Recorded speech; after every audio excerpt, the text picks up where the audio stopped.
Some say these were private matters. Others call it deception. After hearing these 20 family secrets, you'll have to decide for yourself. Clark Gable's abandoned daughter. Tall, charming, and always in control, on camera anyway. But off screen, he walked away from a daughter he never claimed. In 1935, Gable had an affair with actress Loretta Young while filming The Call of the Wild. She became pregnant. He was married. The scandal would have wrecked both their careers. So Young vanished for a year, returned with a newly adopted baby girl, and named her Judy Lewis. Gable never acknowledged her. Not publicly, not privately. Judy grew up thinking she was adopted. She didn't learn the truth until her late 20s, after spotting old photos of herself that looked too much like Gable to ignore. Years later, Young admitted the truth in her memoir. Gable was the father. He never reached out, never saw the girl, never paid child support. Hollywood just looked the other way. Charlie Chaplin's paternity scandal. He may have ruled silent films, but one real-life drama nearly ruined him on a courtroom stage. In 1942, actress Joan Barry claimed Chaplin was the father of her unborn child. He said no way. They had broken up months before. She said otherwise. The case went public fast. Headlines exploded. The FBI even got involved, digging through letters, photos, and phone calls. J. Edgar Hoover had his eyes on Chaplin, already suspicious of his political leanings. A paternity test, primitive by today's standards, said he wasn't the father, but the court tossed it. Science didn't matter. The jury ruled against him. Chaplin had to pay child support for a child that wasn't his. Public opinion flipped. He went from beloved genius to creepy older man overnight. The press crushed him. Fans backed off. His image never fully recovered. A few years later, Chaplin left the U.S. for good. He settled in Switzerland and never returned. Judy Garland's controlled childhood. She was born into showbiz, but her childhood wasn't magical. It was managed. Studio execs saw her as a gold mine. Her mother, Ethel Gum, saw her as a paycheck. Judy was put on certain pills to stay awake and work longer, then sleeping pills to knock her out. This started when she was a teenager, maybe younger. She filmed The Wizard of Oz at age 16. The studio called her chubby and forced her on crash diets. She was given coffee, cigarettes, and pills to stay slim and focused. She was constantly watched, controlled, pressured. Even at home, she wasn't safe. Her mother reportedly took money from her and kept her under studio rules.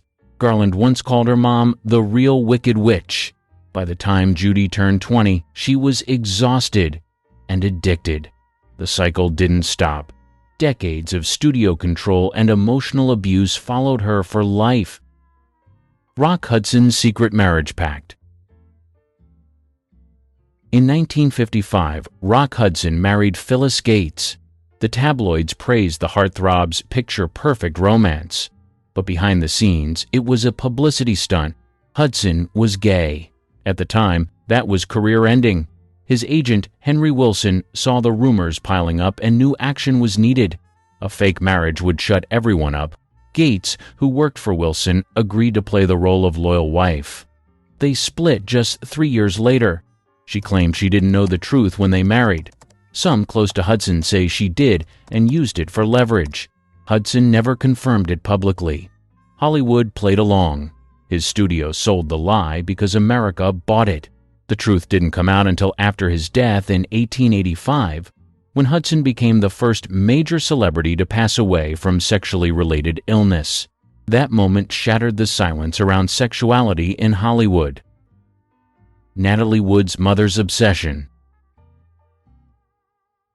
Her first role came at age 4. By 7, she was a star. But her biggest fan? Also her biggest problem is her mother. Maria Gurdon pushed Natalie into acting, convinced fame was the only path to happiness. She coached her, controlled her, and reportedly even plucked out her eyebrows as a child to make her more camera-ready. During auditions, if tears were needed, Maria had a trick. She'd whisper about killing the family dog if Natalie didn't cry on cue. It worked. Directors were impressed. No one asked how she pulled it off. Natalie kept working nonstop. No school, no childhood. Just lights, cameras, and more pressure. As she got older, the control didn't stop.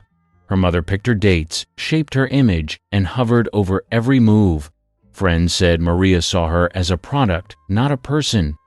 Even after Wood became a major star in Rebel Without a Cause and West Side Story, she struggled with self-worth. The trauma stuck. She later said she feared water her whole life, but her mom made her film water scenes anyway. Joan Crawford's adoptive abuse. She adopted 4 children during her rise to fame. To fans, she was Mommy Dearest. Behind closed doors, it was a different story. Her daughter, Christina, later wrote a memoir claiming Joan was abusive, violent, and obsessed with perfection. The book described beatings, mind games, and one scene that stuck, Crawford screaming over wire hangers. That single image rewrote her legacy. Christina said her mother used the kids as props. Photo shoots, interviews, staged Christmas mornings. Everything looked perfect, but she said it wasn't love. It was branding. Joan denied the claims while alive. Her friends were split. Some defended her. Others backed Christina. 2 of her children were cut out of the will with a cold line. For reasons which are well known to them, the public fought over it. Was the book revenge or truth? Christina never backed down. After the 1981 film Mommy Dearest, based on the book, Joan's image crumbled. No longer a Hollywood icon, she became a symbol of toxic parenting in designer gowns. Jack Nicholson's real mother reveal. He found out who his mother was when he was 37, and it wasn't who he thought. For decades, he believed his mother was June and his older sister was Lorraine. That's what everyone told him. But after both women passed away, a Time magazine reporter researching a profile uncovered the truth. Lorraine was actually Jack's mother. June was his grandmother. No one had ever told him, not his family, not his friends, not even his mother. They kept the secret for his sake or theirs. The reason? Lorraine was just 17 when Jack was born. In 1937, single motherhood was taboo. Rather than face public shame, the family quietly swapped roles. It worked. For a while. When the truth came out, Jack didn't lose his temper. He said he understood. He called it a pretty dramatic event, but not traumatic. That was all. Still, it shook people. One of the biggest stars in Hollywood hadn't known who his own mother was. For nearly 4 decades, he'd lived inside a lie built by the people closest to him.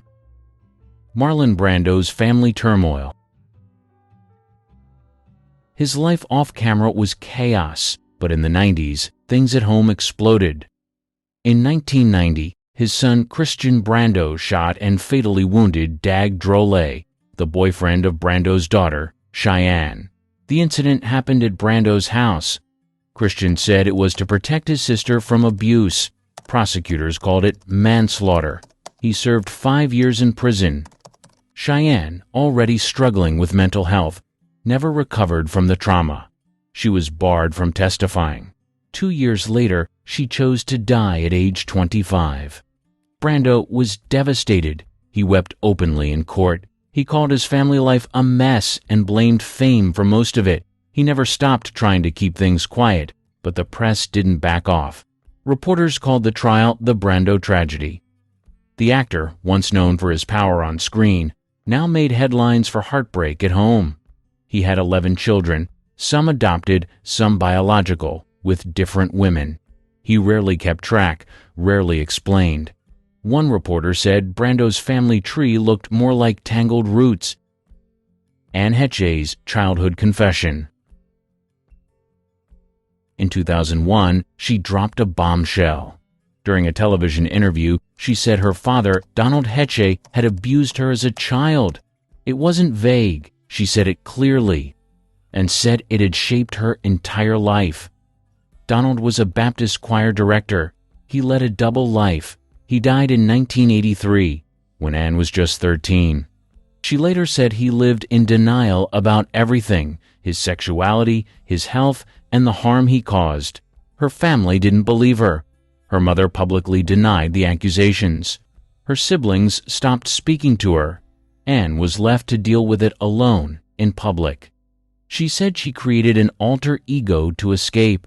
She called herself Celestia, claimed she was from another planet, and lived in her imagination to survive what happened. Anne's struggles didn't stay hidden. She made headlines for erratic behavior and breakdowns. But when she spoke up about her past, some people listened in a new way. Woody Allen's stepdaughter affair.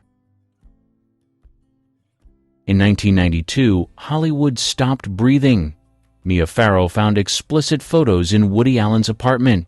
The woman in the pictures? Her adopted daughter, Soon-Yi Previn.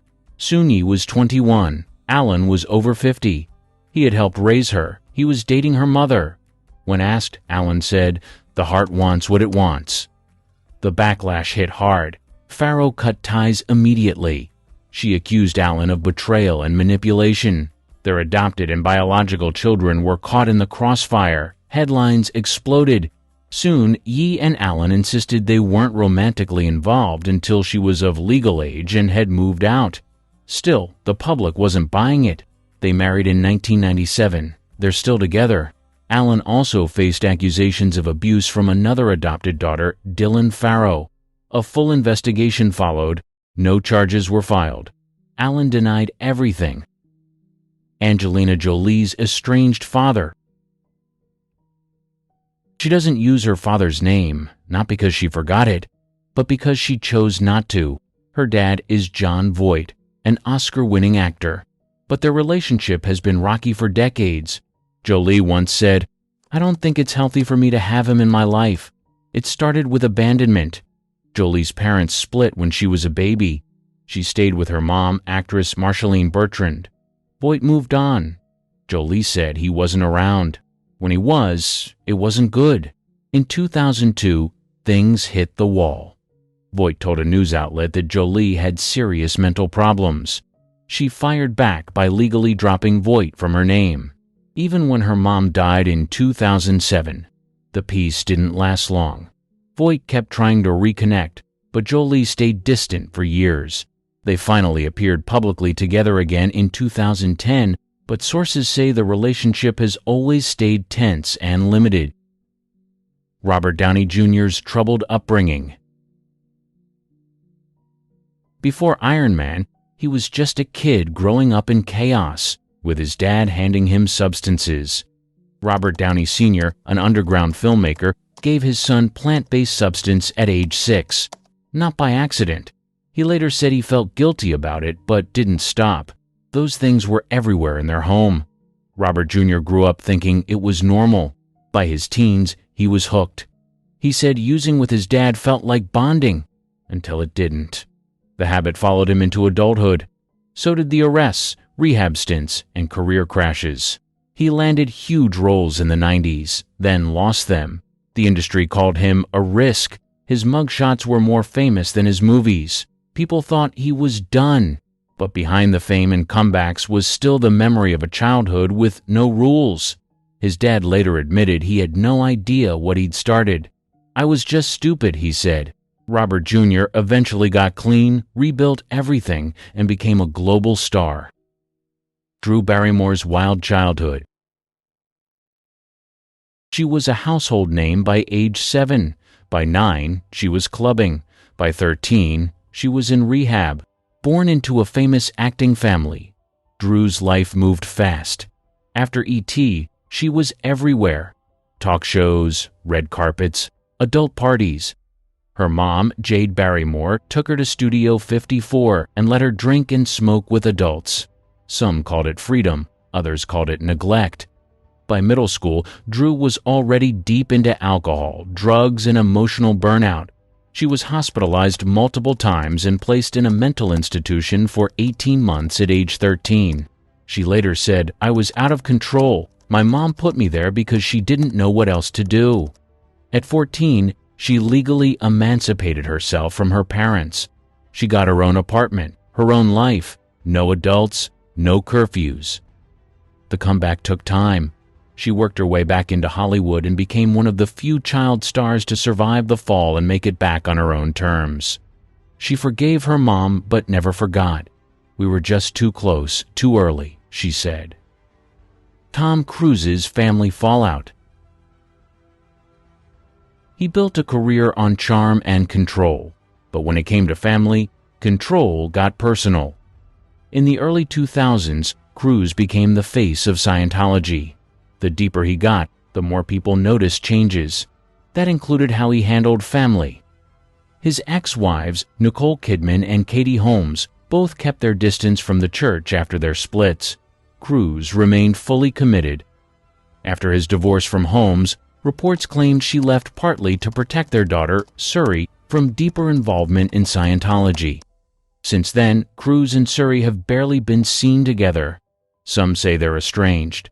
Neither side confirms much, but the silence speaks volumes. Even Tom's older children with Kidman, Isabella and Connor, remained close to him in the church. Kidman, not so much. She's called her relationship with her kids complicated. Insiders say the church encourages members to distance themselves from people who reject its teachings, even family. Beyonce's secret half-sibling. In 2010, the Knowles family image cracked. A woman named Alexandra Wright came forward, saying Beyoncé's dad, Matthew Knowles, had fathered her son while still married to Beyoncé's mom, Tina. Matthew denied it. Then a DNA test confirmed he was the father. Beyoncé never spoke publicly about it, but behind the scenes, things shifted fast. Tina filed for divorce. Matthew was dropped as Beyoncé's manager. Quietly, but clearly, a line was drawn. By 2013, he was out of her professional and personal life. The boy, Nixon, was barely seen in public. Alexandra said they struggled financially after child support payments were reduced. She claimed Matthew had stopped helping. Beyoncé never commented. Fans debated whether she should have acknowledged the child, but her silence stayed firm. Years later, another woman claimed Matthew fathered a daughter as well. More tests, more headlines, no public response from Beyoncé. Adeles' estranged father's return. Her voice could break hearts, but hers came from experience. Her father, Mark Evans, left when she was just 2. She was raised by her mom in a small London flat. Evans barely showed up. Adele once said he was never there. Years later, after she became a global star, he resurfaced. In interviews, he talked about wanting to reconnect. He gave quotes to the press. He said he regretted everything. Adele wasn't impressed. She called it betrayal. She said he was trying to cash in on her fame. In 2011, he gave an interview to The Sun about their strained relationship. Adele cut him off completely. "I have nothing to say to him," she told reporters. When Evans became sick with cancer, Adele still stayed silent. Only when he passed away in 2021 did she mention him again, briefly, in a concert special, saying she'd found peace. Keanu Reeves's father abandoned him. He might be one of Hollywood's kindest stars, but his childhood was marked by quiet pain, starting with a father who walked away. Samuel Nowlin Reeves left when Keanu was just 3. There was no slow fade out. He was gone. No birthday calls, no support, no goodbye. Reeves moved often with his mom and sisters. Toronto, New York, Hawaii, back to Toronto. His mother remarried multiple times. Keanu learned to take care of himself early. He rarely talks about his father. When he does, it's short. "The man's pretty much a stranger," he once said. Samuel was later arrested on drug charges and spent time in prison. Keanu never visited. When reporters tracked Samuel down in 2000s, he said he wanted to reconnect. Keanu didn't respond. Macaulay Kulkins' parental lawsuit. In the early 90s, he was the highest-paid child actor in Hollywood. Home Alone made him a star, but behind the scenes, his family life was falling apart. His parents, Kit Culkin and Patricia Brentrup, were never married. They split up when Macaulay was a teen and started fighting over his $17 million fortune. Macaulay didn't choose a side. He chose freedom. At 15, he filed legal papers to remove both parents from control of his finances. He didn't want the money, he just wanted them out. A family court approved it. A legal guardian was appointed instead. Years later, Macaulay said, "It was always about money. My father was jealous." He also said his dad pushed him too hard and made his childhood feel like a job. After the lawsuit, he stepped away from acting. He stopped giving interviews. He kept his distance from both parents. Britney Spears' conservatorship battle.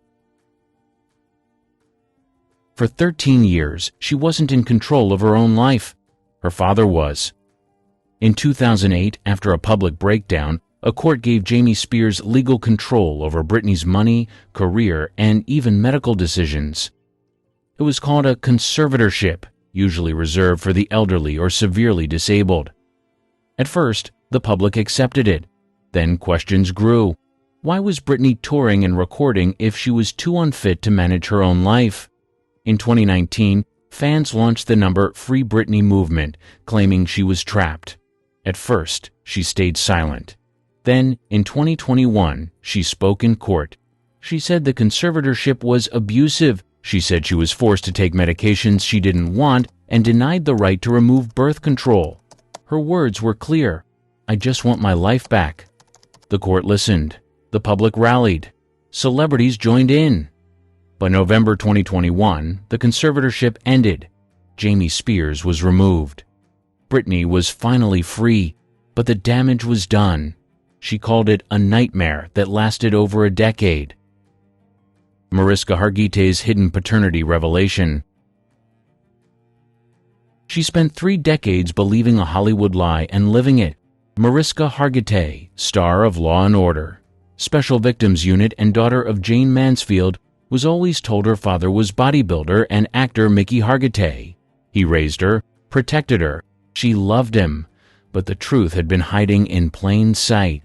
In 2024, after stumbling on an old photo of entertainer Nelson Sardelli, Marisa saw something familiar in his face. A quiet suspicion turned into a life-altering DNA test. The results? Sardelli wasn't just a family friend. He was her biological father. Marisa had no interest in drama. She met Sardelli, told him, "I don't want anything," and meant it. She wasn't looking for fame or a replacement. "I have a dad," she said. But that didn't make the truth any less real. For over 30 years, she was unknowingly part of a story carefully managed by a studio system that sanitized scandal. In 2025, she went public through Vanity Fair and an HBO documentary, My Mom Jane. Think the movies are just make-believe? Wait until you hear what happens when the cameras stop rolling. These aren't special effects or clever editing. These are the real horrors of Hollywood that the industry tried to keep quiet. In March 1931, Newfoundland faced one of its darkest days. The documentary The Viking was shooting a real sealing voyage. Bad call. The ship carried both film crew and seasoned sealers. Business as usual on a working vessel. Until it wasn't. Boom. Near Horse Islands, powder in the ship's magazine blew. 27 sealers never made it home. Real pros, not movie extras. Guys who knew every wave of these waters. Here's the kicker. No cameras caught the disaster. The crew was busy with actual sealing work. Zero footage exists, not one frame, just some peaceful sailing shots from earlier trips. Now, people love to spin tales about secret footage locked in some Hollywood vault. Nope, don't need that drama. Reality hits hard enough. The documentary? They finished it. A tribute to those lost men. 27 empty seats at family tables. 27 futures cut short. Makes all those horror movies seem pretty tame, right? The scariest stories are the ones that actually happened. Just ask anyone from Newfoundland about the Viking, they'll tell you. Fast forward to 1939. The Wizard of Oz needed perfect snow, real snow melted under hot lights. Their solution? Asbestos. Pure white chrysotile asbestos.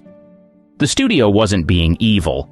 Back then, asbestos was everywhere, buildings, homes, Christmas decorations. That sparkly stuff falling on Judy Garland? Industrial-grade fireproof snow. Nobody knew better. The dangers of asbestos weren't public knowledge.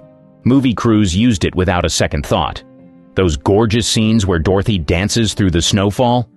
Standard Hollywood magic of the era. The scary part? We'll never know the true cost. Asbestos takes decades to show its deadly effects. By then, who could prove where the exposure came from? Movies, buildings, daily life? But here's what makes 1939's snow scenes extra chilling. We watched pure asbestos rain down on some of Hollywood's biggest stars. Right there on camera, in glorious Technicolor. Movie magic had a dark side, but that's nothing compared to what happened during The Conqueror in 1956. Howard Hughes filmed in Snow Canyon, Utah. Bad location choice. The site sat downwind from Nevada's nuclear testing grounds. Nuclear bombs had been going off just 137 miles away. The desert sand, loaded with fallout. No one warned the film crew. The cast spent months there. John Wayne, Susan Hayward, Agnes Moorehead, Pedro Armendariz, Dick Powell. They shot scene after scene in the contaminated canyon. Years passed. Then the cancer diagnoses started rolling in. Wayne, stomach and lung cancer. Moorehead, uterine cancer. Powell, lymphoma. Armendariz took his own life after his diagnosis. Were the cancers from filming? We'll never know for sure. The cast faced other risk factors. Wayne smoked 6 packs a day. Hughes knew something wasn't right. He spent millions buying up every copy of the film. Watched it over and over in his final years. The movie got a new nickname. The film that killed John Wayne. Sometimes Hollywood's deadliest dangers don't show up on camera. In a series about Hollywood's scariest moments, Catch-22's story stands out because of what didn't happen. Mike Nichols put millions at risk filming with 17 actual World War II bombers, ancient warbirds flying dangerous maneuvers over desert terrain. The fear factor? Every flight could have ended in catastrophe. These weren't special effects. One wrong move, one mechanical failure, and both aircraft and crew would be lost. The Mexican desert below left zero room for error. Instead of tragedy, we got triumph. No crashes, no deaths. Just masterful flying that proved Hollywood could handle extreme danger when it chose to do things right.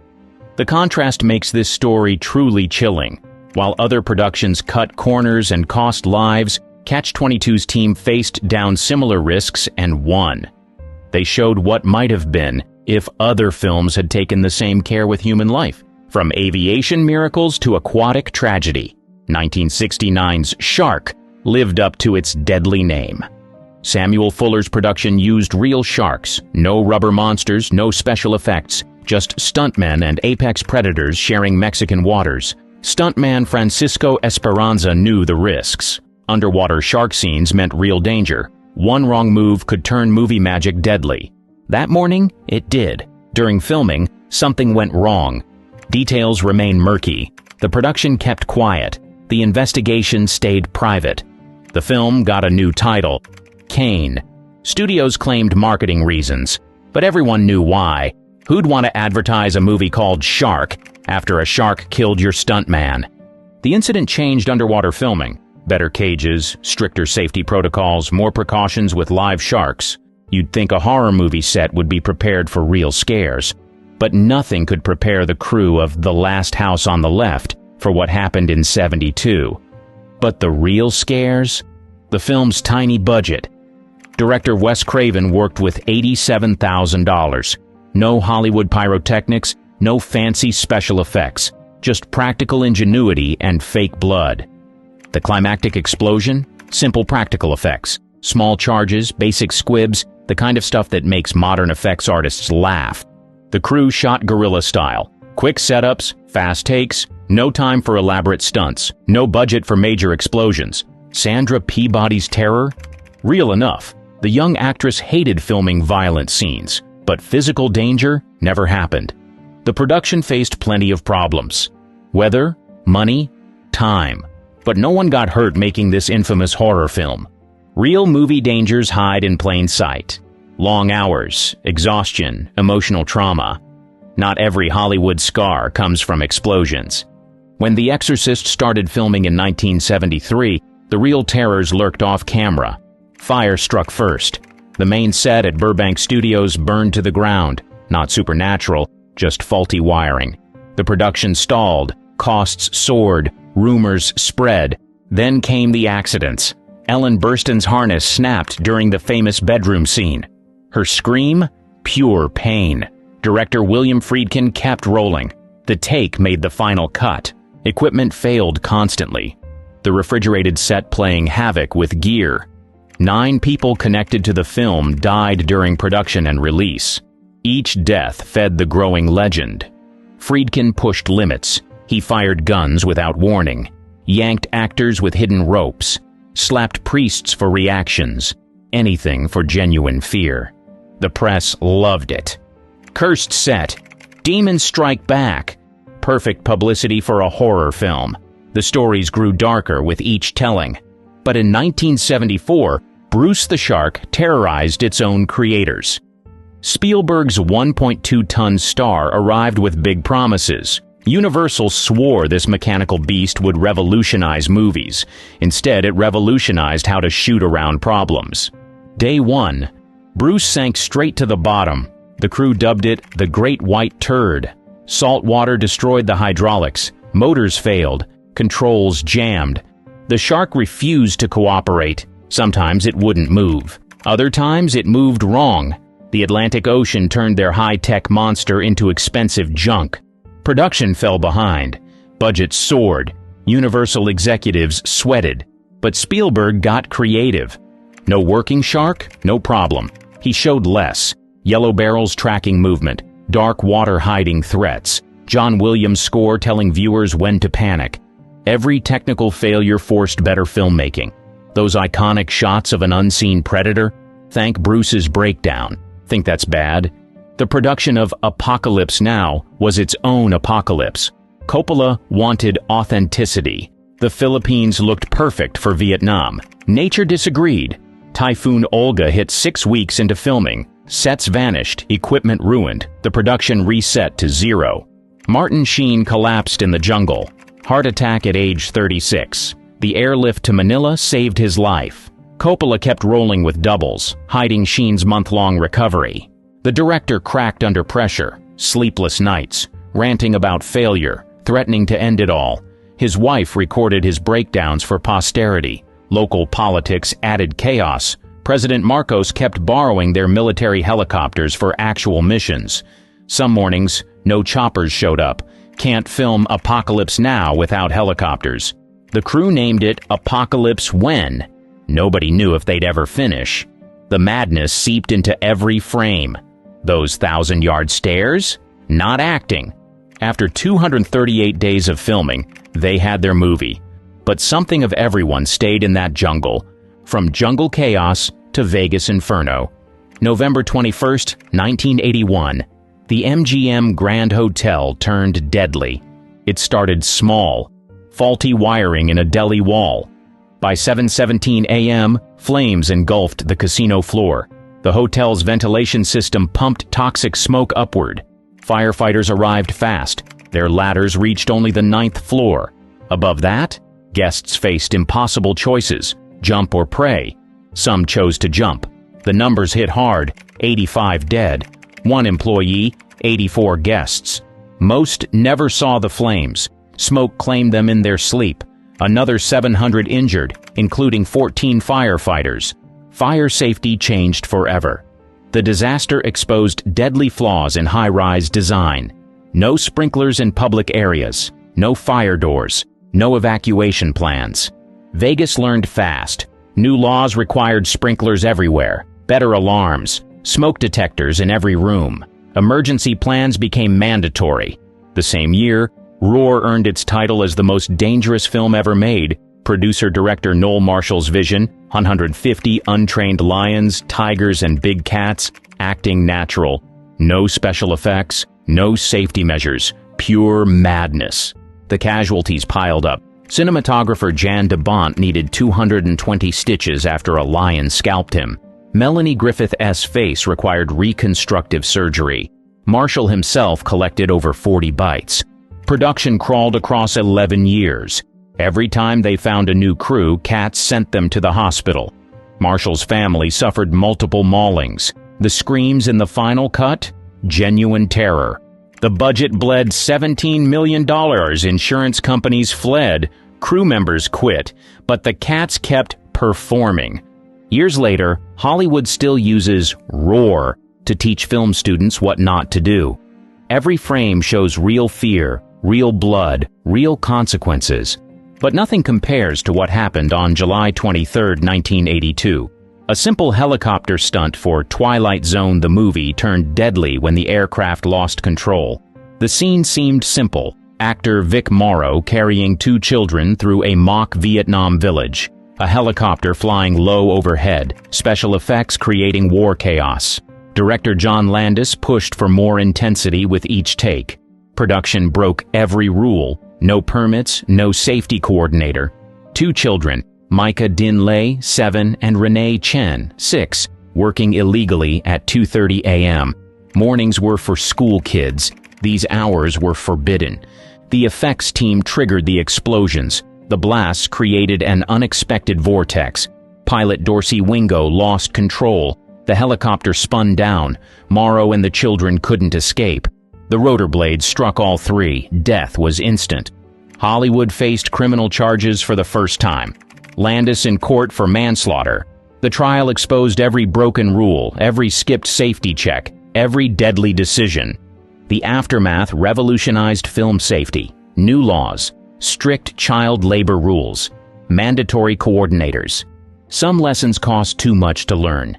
Even with safety measures in place, filming Top Gun proved fatally dangerous. Art Scholl stood among aviation's elite. Over 30,000 flight hours. Countless successful stunts. The perfect choice for Top Gun's most challenging aerial shots.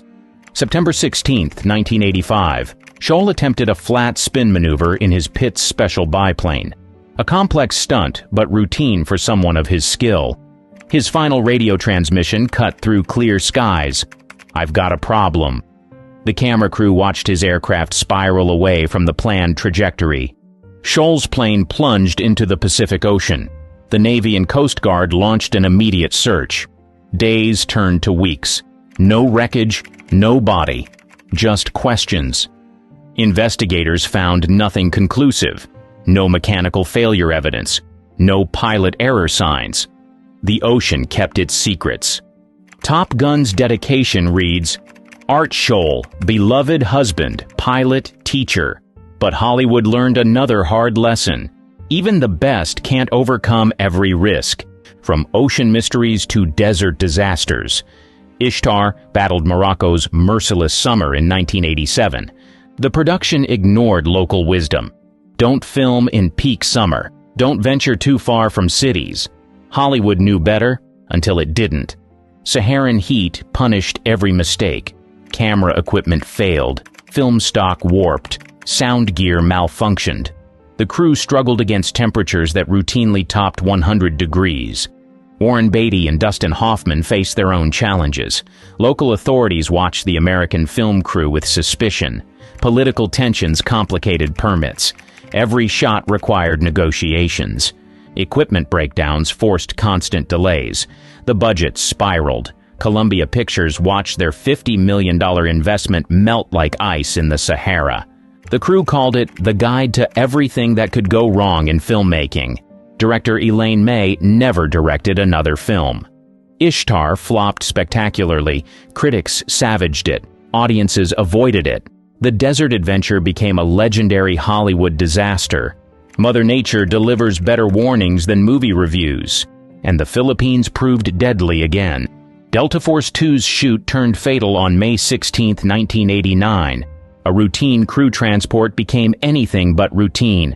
The helicopter lifted off carrying film crew members toward their mountain location. No one saw the danger coming. Unexpected fog enveloped the aircraft. The pilot lost visual reference. The helicopter slammed into a mountainside at cruising speed. No survivors. The crash site's remote location complicated recovery efforts. Rescue teams battled dense jungle and monsoon weather. Each hour diminished hopes.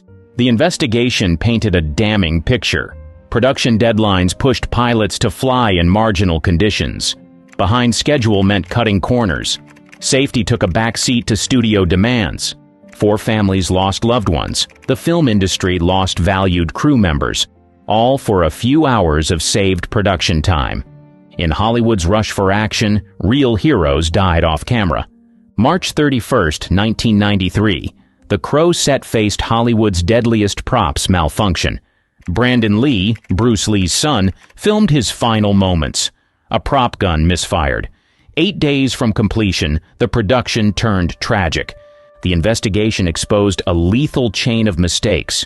Earlier scenes used dummy rounds, real bullets with powder removed. One round's primer remained active. When fired, it lodged a bullet in the barrel, unnoticed. For the fatal scene, the gun loaded with blanks.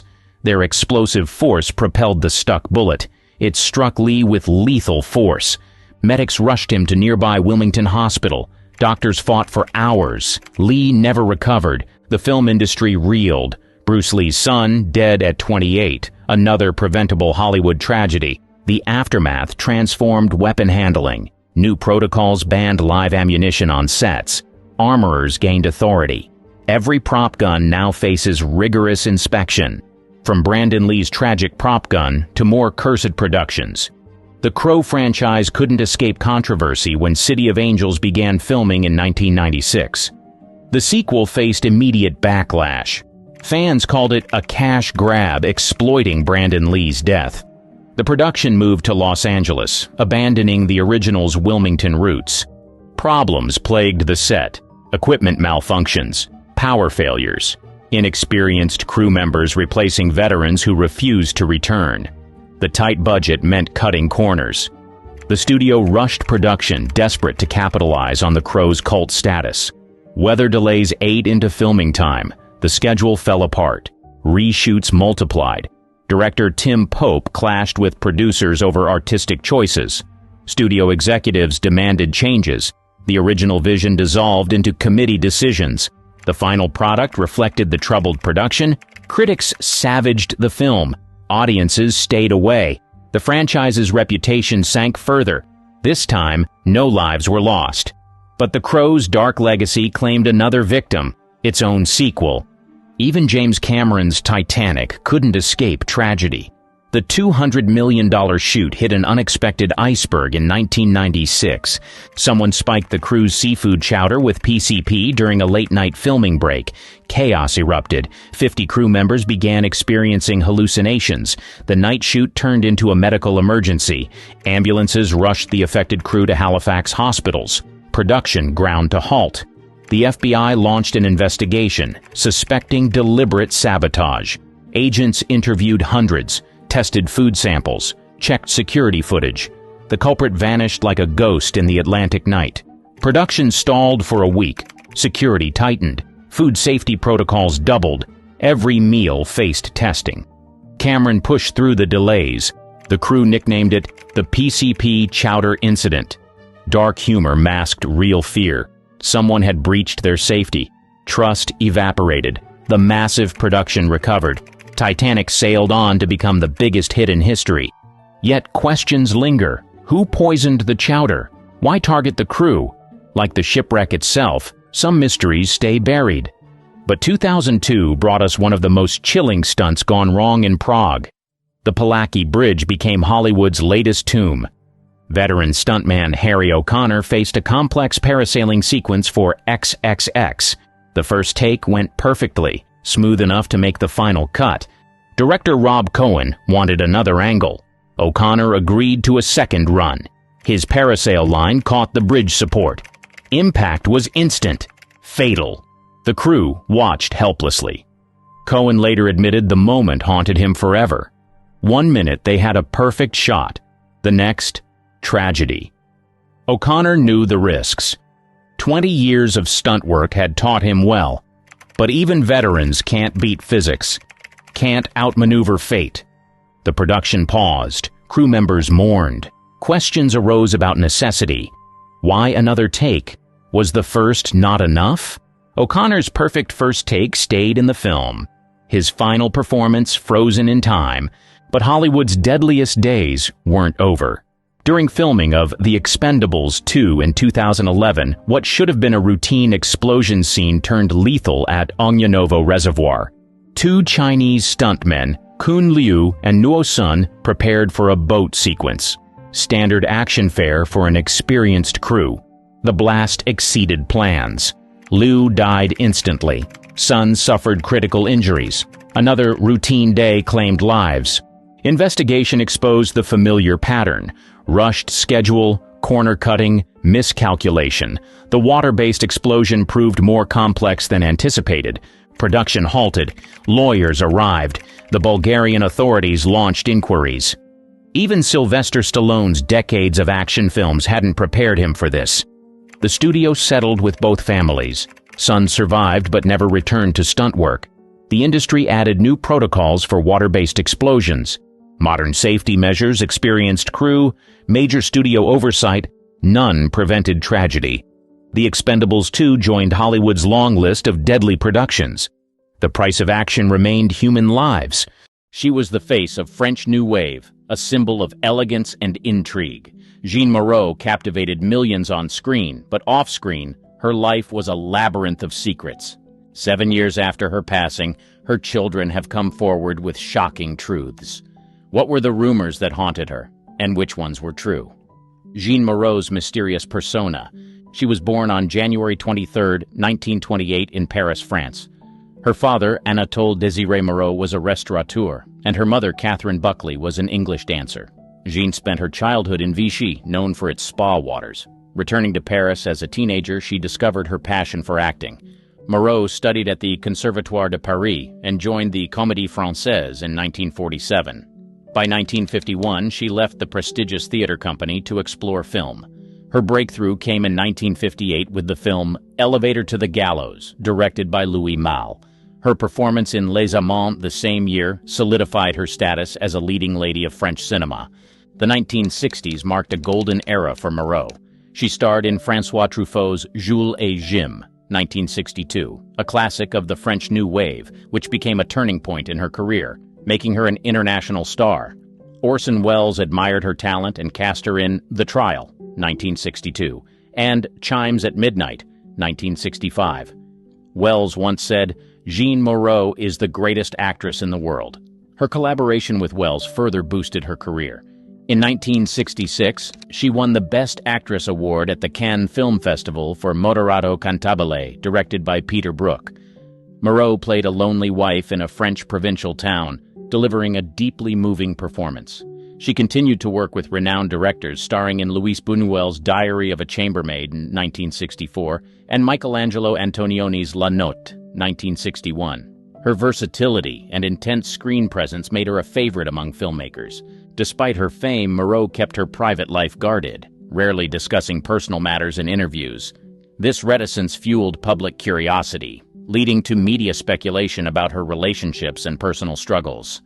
Her career spanned over 60 years, during which she appeared in over 130 films. Her contributions to cinema were recognized with numerous awards. In 1998, she received an honorary Caesar for her lifetime achievements, and the Venice Film Festival awarded her the Golden Lion for Career Achievement in 1991. The scandalous love affairs. Her private life often sparked speculation due to her high-profile relationships. Her first marriage was to Jean-Louis Richard, a director and screenwriter, in 1949. They had a son, Jerome, but their marriage ended in divorce in 1951. Her affair with Louis Malle began in the late 1950s.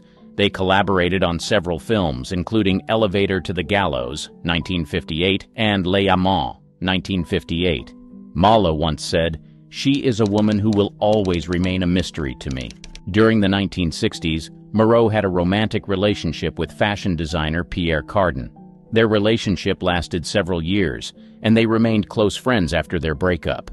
In the mid-1960s, Moreau was involved with Tony Richardson, a British director known for Tom Jones, 1963. One of her most significant relationships was with François Truffaut. They worked together on Jules et Jim, 1962, and The Bride Wore Black, 1968. Truffaut once remarked, "Jeanne is more than an actress, she is a force of nature." She was also linked to several other notable figures, including singer Miles Davis and actor Lee Marvin. Throughout her life, she maintained an air of mystery about her relationships, rarely speaking about her lovers in public. Despite her numerous affairs, Moreau never remarried after her divorce from Jean-Louis Richard. She once said in an interview, "I have loved many men, but marriage is not for me. My true love is cinema."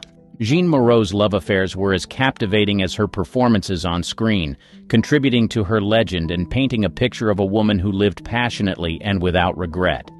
The hidden relationships. Her life included many discreet relationships unknown to the public. One such relationship was with Jean-Pierre Léaud, the young actor from François Truffaut's The 400 Blows, 1959. Their bond was profound and intellectual, beginning in the early 1960s when they worked together on The Bride Wore Black, 1968. Another hidden relationship was with Sacha Distel, a popular French singer and jazz guitarist. They met in the late 1960s and began a discreet affair that lasted several years. Moreau and Distel shared a mutual love for music and performance, known only to close friends and confidants. In the early 1970s, she had a significant yet secretive relationship with director William Friedkin, known for The French Connection, 1971, and The Exorcist, 1973. Friedkin and Moreau met at a film festival and quickly became close. Their relationship was marked by deep mutual respect. Moreau also had a secret romance with actor and director Warren Beatty in the late 1960s. Beatty was captivated by her allure and sophistication. Their affair was brief but intense, filled with passionate discussions about film and art. The birth of her children. Jean Moreau's son, Jerome Richard, was born from her marriage to Jean-Louis Richard, which lasted from 1949 to 1951. Despite the divorce, she remained dedicated to her son, ensuring he was kept away from the public eye. Jerome's birth was initially a closely guarded secret. Moreau focused on her career and did not want her private life to overshadow her professional achievements. Jerome grew up away from the limelight, protected by his mother's insistence on privacy. Despite her fame, she ensured that Jerome had a relatively normal upbringing. She enrolled him in private schools and kept him away from film sets and parties. In an interview, Moreau once mentioned, "My son is the most important person in my life. Everything I do for him." While Jerome was the only child she publicly acknowledged, rumors persisted about other possible children. Some speculated that she had more children from her numerous relationships, but these were never confirmed. Moreau's ability to keep her private life under wraps only fueled these rumors. Moreau's protective nature extended to her son even in adulthood. Jerome pursued a career in academia, becoming a respected professor, far removed from the world of cinema. The relationship between Moreau and her son remained strong throughout her life. Her efforts to shield him from the media were successful, allowing him to live a life of relative anonymity. The dark rumors. Throughout her career, Jean Moreau was no stranger to rumors and scandals. One of the most enduring rumors concerned the paternity of her son, Jerome Richard. Despite her marriage to Jean-Louis Richard, speculation arose that Jerome's father might be someone else, including Louis Malle or Pierre Cardin. However, Jean always maintained that Jean-Louis Richard was Jerome's father, fiercely protecting her son's privacy. In the 1960s, rumors swirled about an alleged secret child born from Moreau's relationship with Pierre Cardin. Despite persistent gossip, neither she nor Cardin ever confirmed these claims. Friends, like actor Jean-Paul Belmondo, often dismissed these rumors. Another dark rumor involved Moreau's mental health. There were whispers that she suffered from severe depression and had multiple breakdowns during her career. In a rare candid interview, she addressed these speculations, saying, "I've had my share of dark moments like anyone else, but I channel them into my work." Moreau's relationships with younger men also sparked controversy. Her affair with Jean-Pierre Léaud, significantly younger, raised eyebrows.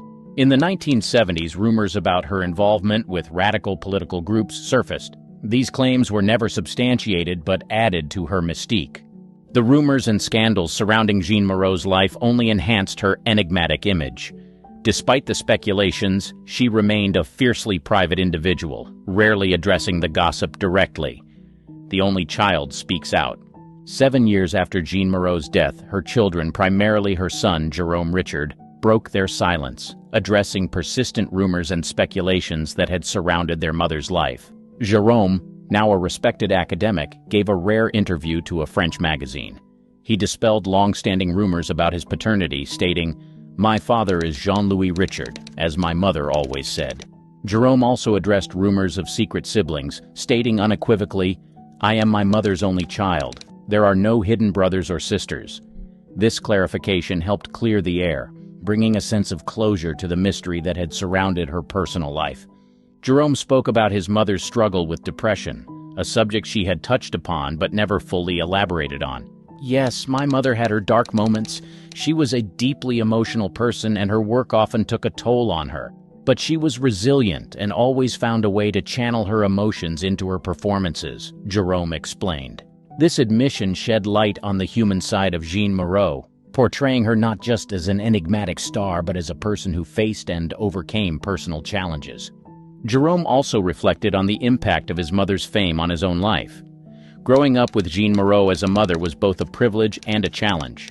She was a loving mother, but her world was so different from that of a typical parent. I appreciated her efforts to keep me away from the spotlight. It allowed me to pursue my own path. Moreau's grandchildren also shared their perspectives, adding another layer to the narrative. They spoke about their grandmother with affection, describing her as kind, creative, and full of stories. One grandchild mentioned, "She would tell us tales from her films, but always with a lesson or a bit of wisdom. She was more than a movie star to us. She was our grandmother, full of love and guidance." For years, the public had speculated and created stories about her life. Her family's decision to speak out provided clarity and allowed fans to see the actress in a more personal light. It revealed the complexities of her character and the deep connections she had with her loved ones. The revelations from her children did not tarnish her image, but rather humanized her. They showed that behind the glamorous facade was a woman who, like anyone else, faced challenges and joys in her personal life. This candidness from her family offered a fitting tribute to Jeanne Moreau, honoring her memory while dispelling the myths that had long surrounded her. Confirming the scandals. As Jeanne Moreau's children spoke out, they not only clarified rumors but also confirmed some of the more scandalous stories that had followed her throughout her life. These revelations provided an unvarnished look at the actress's personal struggles and relationships, offering a deeper understanding of the woman behind the mystique. The children also confirmed the long-standing rumor of Moreau's affair with Louis Malle. While the relationship itself was well known, the extent of its impact on her was less understood. Jerome revealed, "Louis was one of my mother's great loves. Their connection went beyond a typical romance. It was deeply intellectual and artistic. Their breakup was hard on her, and it influenced many of her later works." This insight painted a picture of a woman who was deeply affected by her relationships, which in turn influenced her professional choices. Another scandal that was addressed involved Moreau's rumored affair with Orson Welles. Although their professional collaboration was celebrated, their personal relationship had always been shrouded in mystery. Jerome confirmed that the two had a romantic relationship during the filming of The Trial, 1962. Orson Welles admired my mother not just as an actress, but as a person. Their affair was intense and passionate, reflecting their larger-than-life personas. This confirmation added a new layer to the understanding of her personal life and the deep connections she formed with her co-stars. The children also confirmed the lesser-known affair with playwright Samuel Beckett. This relationship, which was kept very private, was characterized by a shared love for literature and theater. "Samuel Beckett was a significant figure in my mother's life," Jerome said. "Their relationship was not just romantic, but also profoundly intellectual. They inspired each other in many ways." This confirmation highlighted Moreau's intellectual depth and her attraction to minds as brilliant and complex as her own. One of the more painful confirmations was related to the strained relationship between Moreau and her son during certain periods of their lives. Jerome admitted, "There were times when my mother's work and her personal struggles created distance between us. It wasn't always easy being the child of such a prominent figure. However, we always found our way back to each other." This honesty about their relationship provided a realistic portrayal of the challenges faced by the family of a public figure.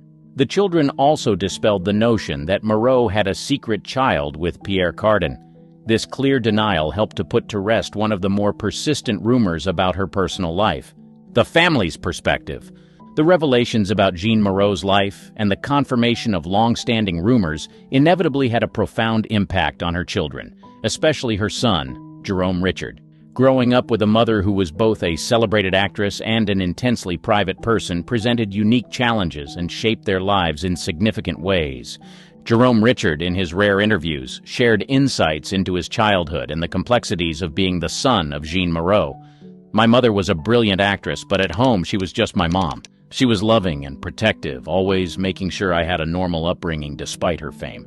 This duality of her life, balancing a high-profile career with a private family life, was a delicate act that influenced Jerome's development and worldview.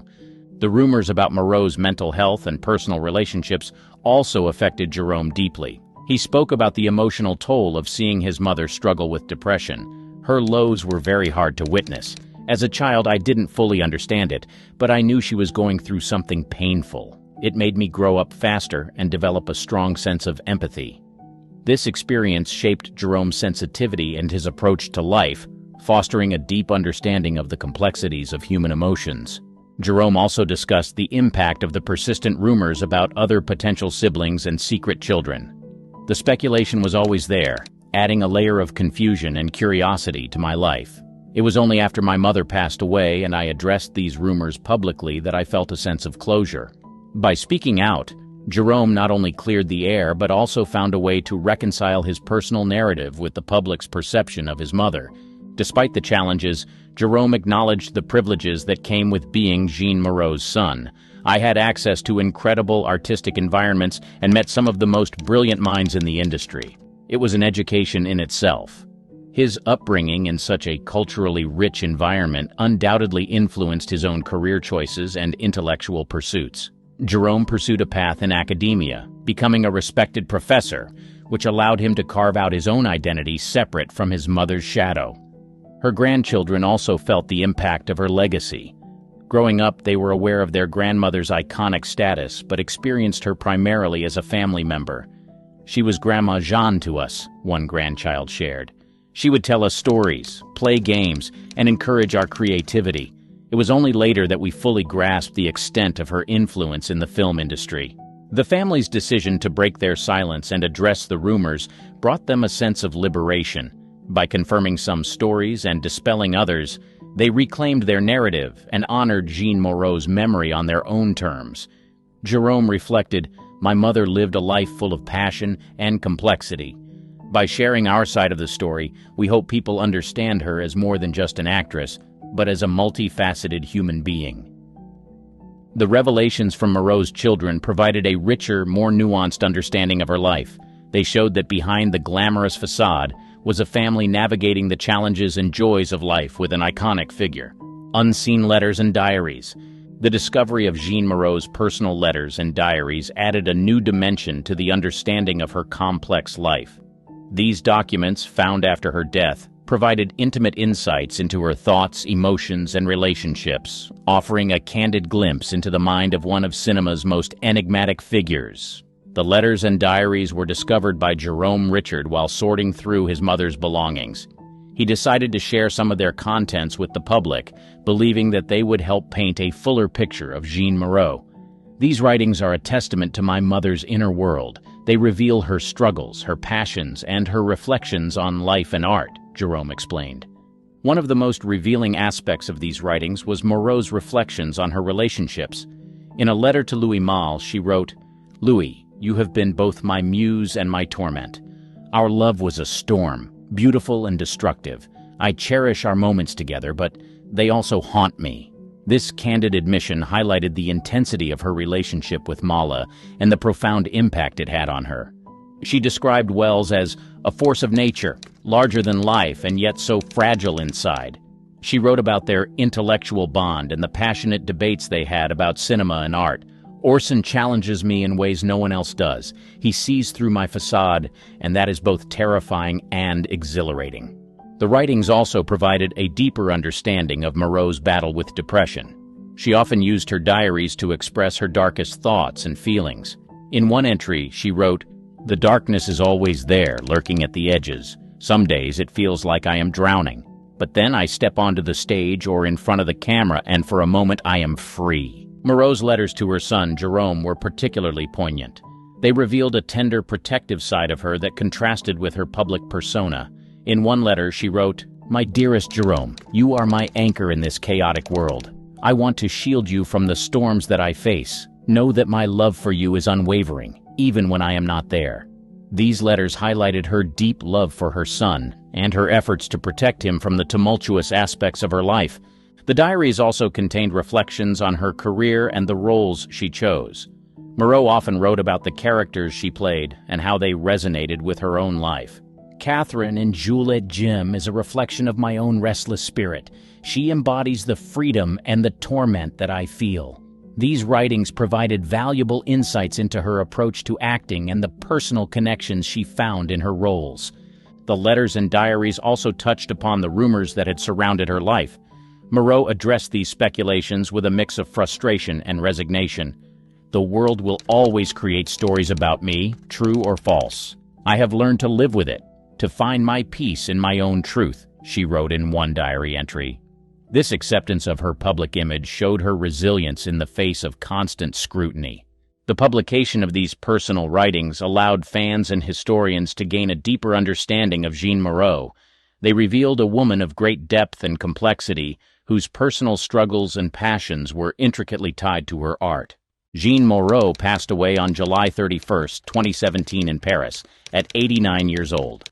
Her death marked the end of an era in French cinema. However, her enigmatic persona and extraordinary talent continue to captivate audiences worldwide. What happens when an unstoppable force meets an immovable object? In 1930s Hollywood, Claudette Colbert's star power collided with a director's unyielding vision, creating a behind-the-scenes nightmare that threatened to overshadow the very film they were making. From It Happened One Night to on-set tensions, Claudette Colbert's journey through Hollywood wasn't always smooth sailing. The casting of Claudette Colbert. In 1934, Paramount Pictures began production on The Gilded Lily, a romantic comedy directed by Wesley Ruggles.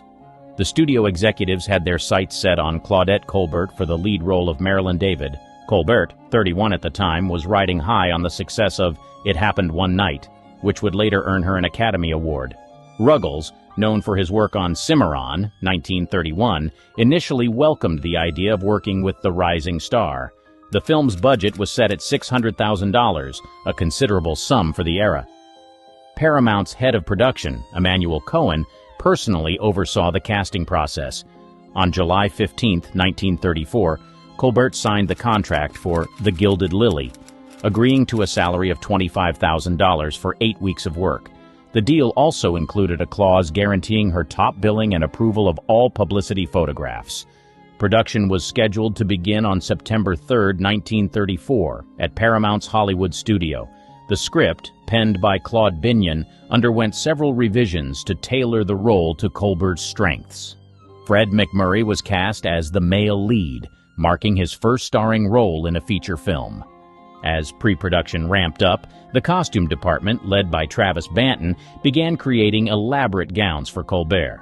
The actress was known for her meticulous attention to wardrobe, often requesting multiple fittings and alterations. First signs of tension. The first table read for The Gilded Lily took place on August 20, 1934.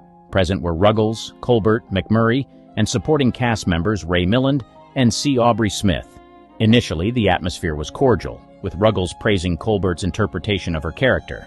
However, tensions began to simmer during the second week of rehearsals. On August 29th, Ruggles and Colbert clashed over the interpretation of a key scene.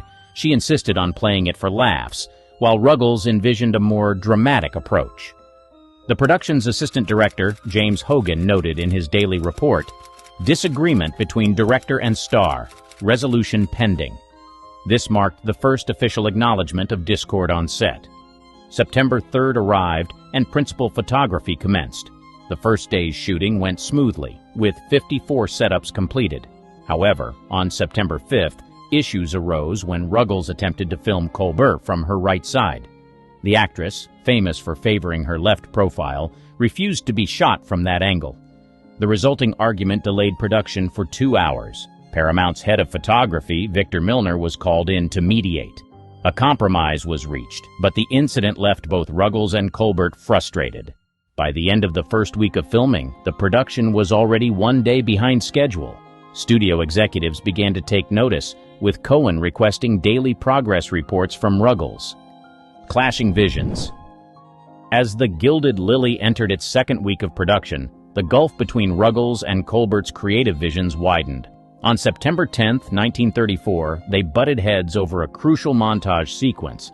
Ruggles wanted to use experimental camera techniques, while Colbert advocated for a more traditional approach. The disagreement escalated to the point where Cohen had to intervene. After a tense 2-hour meeting in his office, a compromise was reached. The montage would be shot both ways, with the final decision to be made in the editing room. This resolution set a dangerous precedent, effectively undermining Ruggles' authority as director. The crew began to notice the shift in dynamics, with some taking sides. Cinematographer Victor Milner later recalled, "The set became a battleground of egos." On September 15th, another clash occurred over dialogue delivery. Colbert insisted on altering her lines, claiming they didn't suit her character. Ruggles, frustrated by the constant changes, sarcastically quipped, "Perhaps Miss Colbert would like to direct the picture herself." The remark, overheard by several crew members, quickly spread through the studio grapevine. Colbert responded by retreating to her dressing room for 3 hours, causing further delays. By September 20th, the production was 4 days behind schedule and $50,000 over budget. Cohen called an emergency meeting with Ruggles, demanding explanations and solutions. The director, feeling cornered, reluctantly agreed to cede more creative control to Colbert in an attempt to smooth things over. On-set incidents. The third week of filming The Gilded Lily brought a series of incidents that further strained the relationship between Ruggles and Colbert. On September 24, 1934, during a pivotal ballroom scene, Colbert repeatedly stumbled over her lines. After the 7th take, Ruggles lost his patience and called for a break. Overhearing Ruggles muttering about amateur hour, Colbert confronted him. The ensuing argument was so heated that Fred McMurray had to physically step between them. Production halted for the remainder of the day, costing an estimated $15,000 in lost time and resources. 2 days later, on September 26th, tensions flared again during a costume fitting. Colbert insisted on changes to a gown designed by Travis Banton, claiming it didn't flatter her figure. Ruggles, who had approved the original design, saw this as another challenge to his authority. The director stormed off the set, leaving his assistant to oversee the remaining scenes for the day. The breaking point came on October 1st when filming a crucial emotional scene. After 12 takes, Ruggles was still unsatisfied with Colbert's performance. In a moment of frustration, he shouted, "For God's sake, can't you act?" The outburst left the entire crew in shocked silence. Colbert, visibly shaken, left the set immediately. She didn't return for 2 days, sending her agent to negotiate with the studio. The production fell a full week behind schedule, and rumors began circulating that Paramount might replace Ruggles to salvage the project. The director's complaints. By mid-October 1934, Wesley Ruggles' frustrations with Claudette Colbert and the production of The Gilded Lily reached a boiling point. In a private memo to Paramount executive Emanuel Cohen, dated October 15th, Ruggles laid out his grievances in stark terms. The director wrote, "Working with Miss Colbert has become an exercise in futility. Her constant demands for script changes, camera angles, and costume alterations have made it impossible to maintain any semblance of directorial vision." Ruggles went on to detail specific instances of conflict. He cited October 8th when Colbert insisted on rewriting a key monologue just minutes before filming. The change required hastily adjusting lighting and camera setups, adding 3 hours to the day's schedule. Another point of contention was Colbert's insistence on multiple takes for even the simplest scenes. On October 12th, a straightforward walking shot required 18 takes due to the actress's dissatisfaction with her gait. This perfectionism pushed the day's filming past midnight, incurring significant overtime costs. Ruggles also complained about Colbert's entourage, which had grown to include a personal hairstylist, makeup artist, and acting coach. Their constant presence on set, he argued, created a circus-like atmosphere that undermined his authority.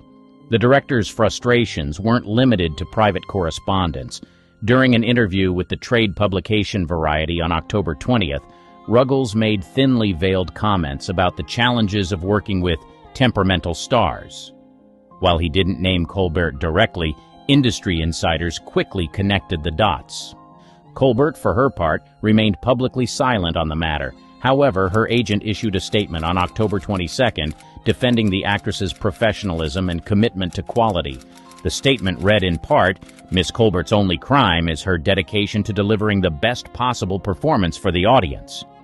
As October drew to a close, The Gilded Lily was now 3 weeks behind schedule and nearly $200,000 over budget. The strain was beginning to show on everyone involved, with crew members reporting a palpable sense of dread each morning as they arrived on set. Colbert's perspective. As tensions on the set of The Gilded Lily reached a fever pitch, Claudette Colbert finally broke her silence in early November 1934. In a private letter to her friend and fellow actress Carole Lombard, dated November 3rd, Colbert offered her side of the story. The letter, later acquired by film historian Robert Osborne, revealed Colbert's frustrations with Ruggles' directing style. She wrote, "Wesley seems more concerned with camera angles than performances. His lack of attention to character nuances is maddening."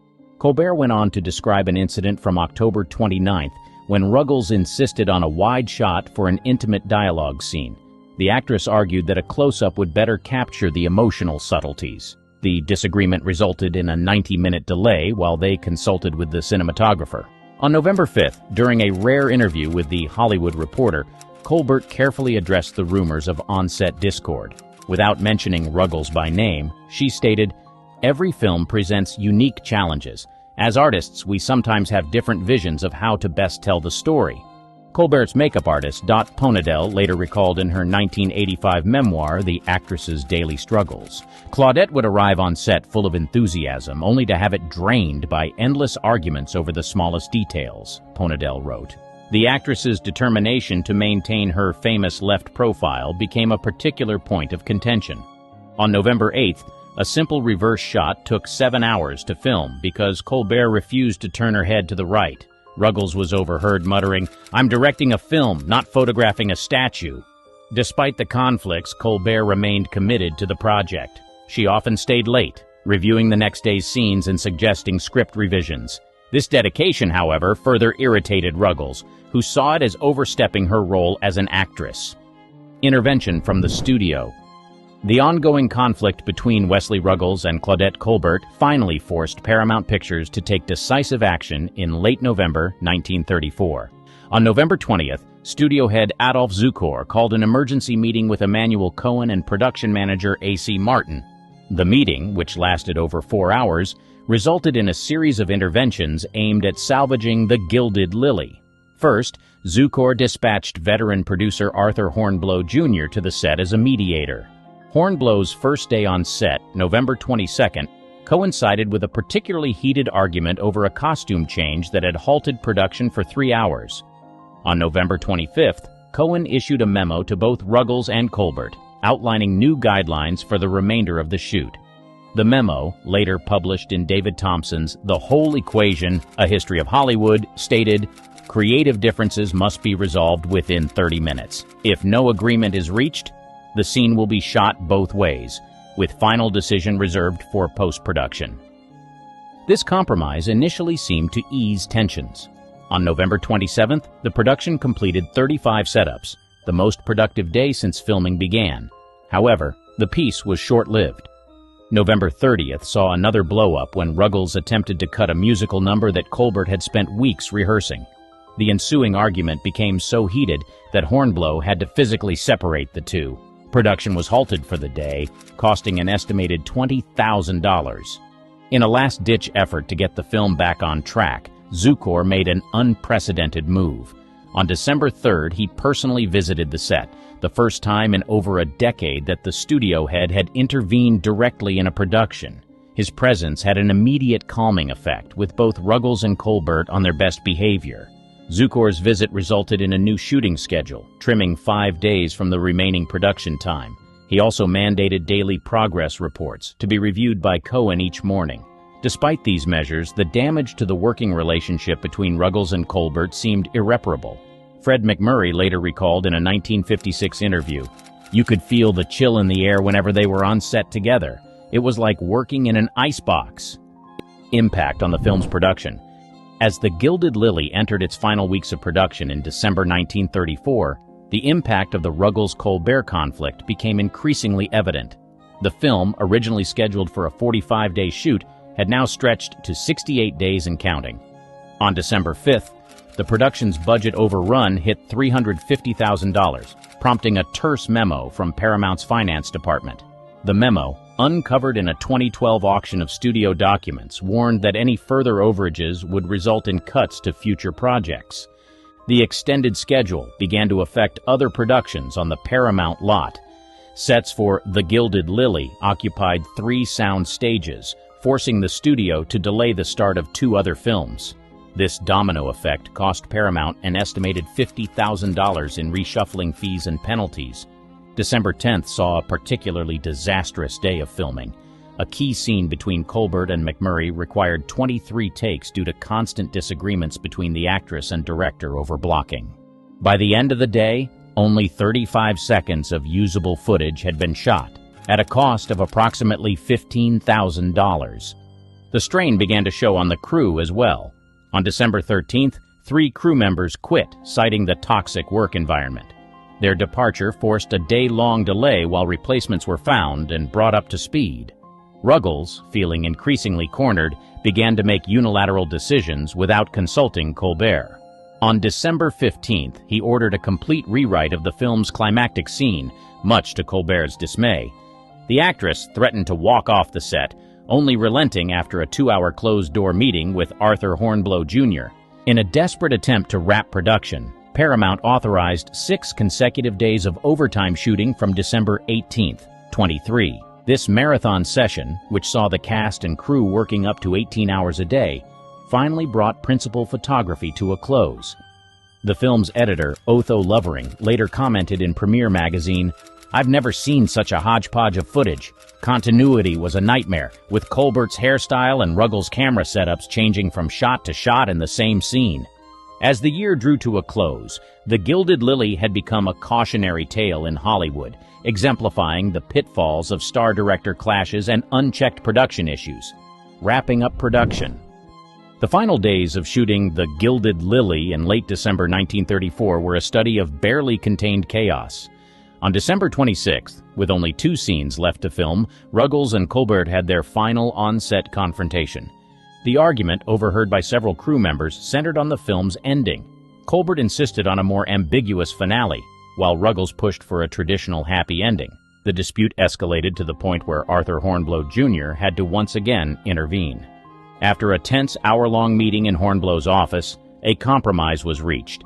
The scene would be shot both ways, with the final decision left to post-production. This resolution, while unsatisfying to both parties, allowed filming to conclude on December 28th, a full 40 days behind schedule. The wrap party, held on New Year's Eve at the Coconut Grove, was a subdued affair.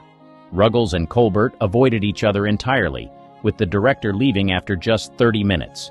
Fred McMurray, caught in the middle of the feud, later described the atmosphere as about as festive as a funeral. As the new year dawned, the post-production process began in earnest. Editor Otho Lovering faced the Herculean task of assembling a coherent narrative from the fractured footage. In his production diary, Lovering noted, "Never have I seen such a disparity between takes of the same scene. It's as if Ruggles and Colbert were making 2 different films." The first rough cut, screened for Paramount executives on January 15, 1935, ran an unwieldy 157 minutes. The reaction was mixed, with concerns raised about pacing and tonal inconsistencies. Emanuel Cohen ordered extensive re-edits, setting off another round of battles between Ruggles and Colbert over which scenes to cut.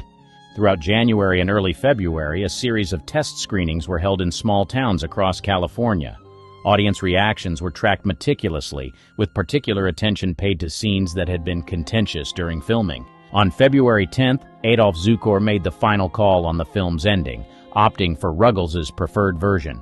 Colbert, upon hearing the news, reportedly told her agent, "I'll never work with that man again, even if it means leaving Paramount." The final cut of The Gilded Lily, locked on February 15th, ran 115 minutes.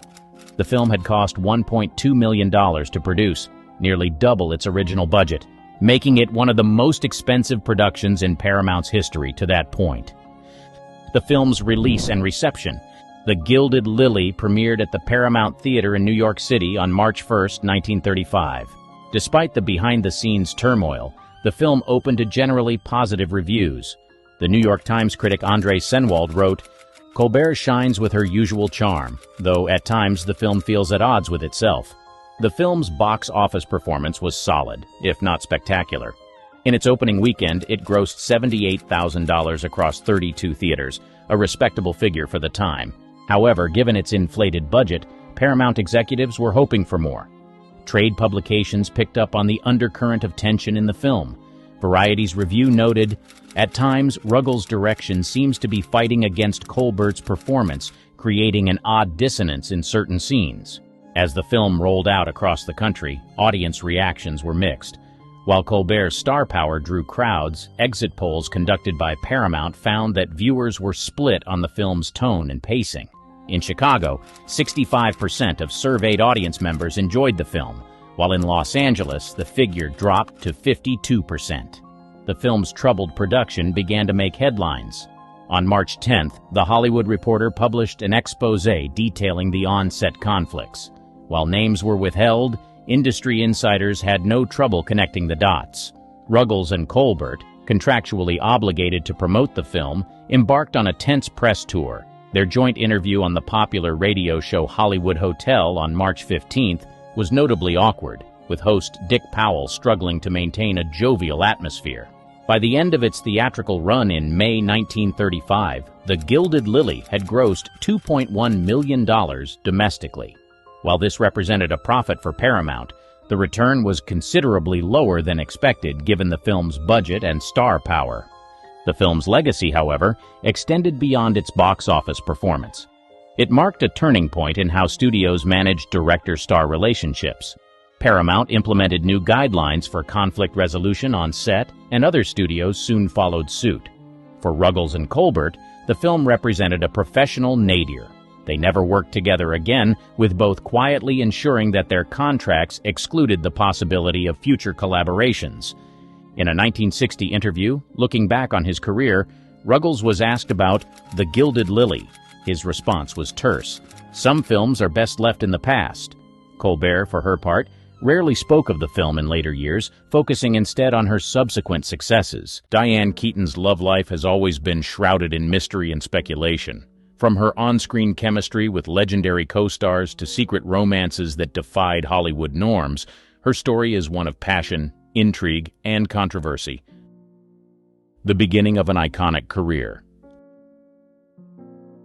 Diane Hall Keaton was born on January 5, 1946, in Los Angeles, California.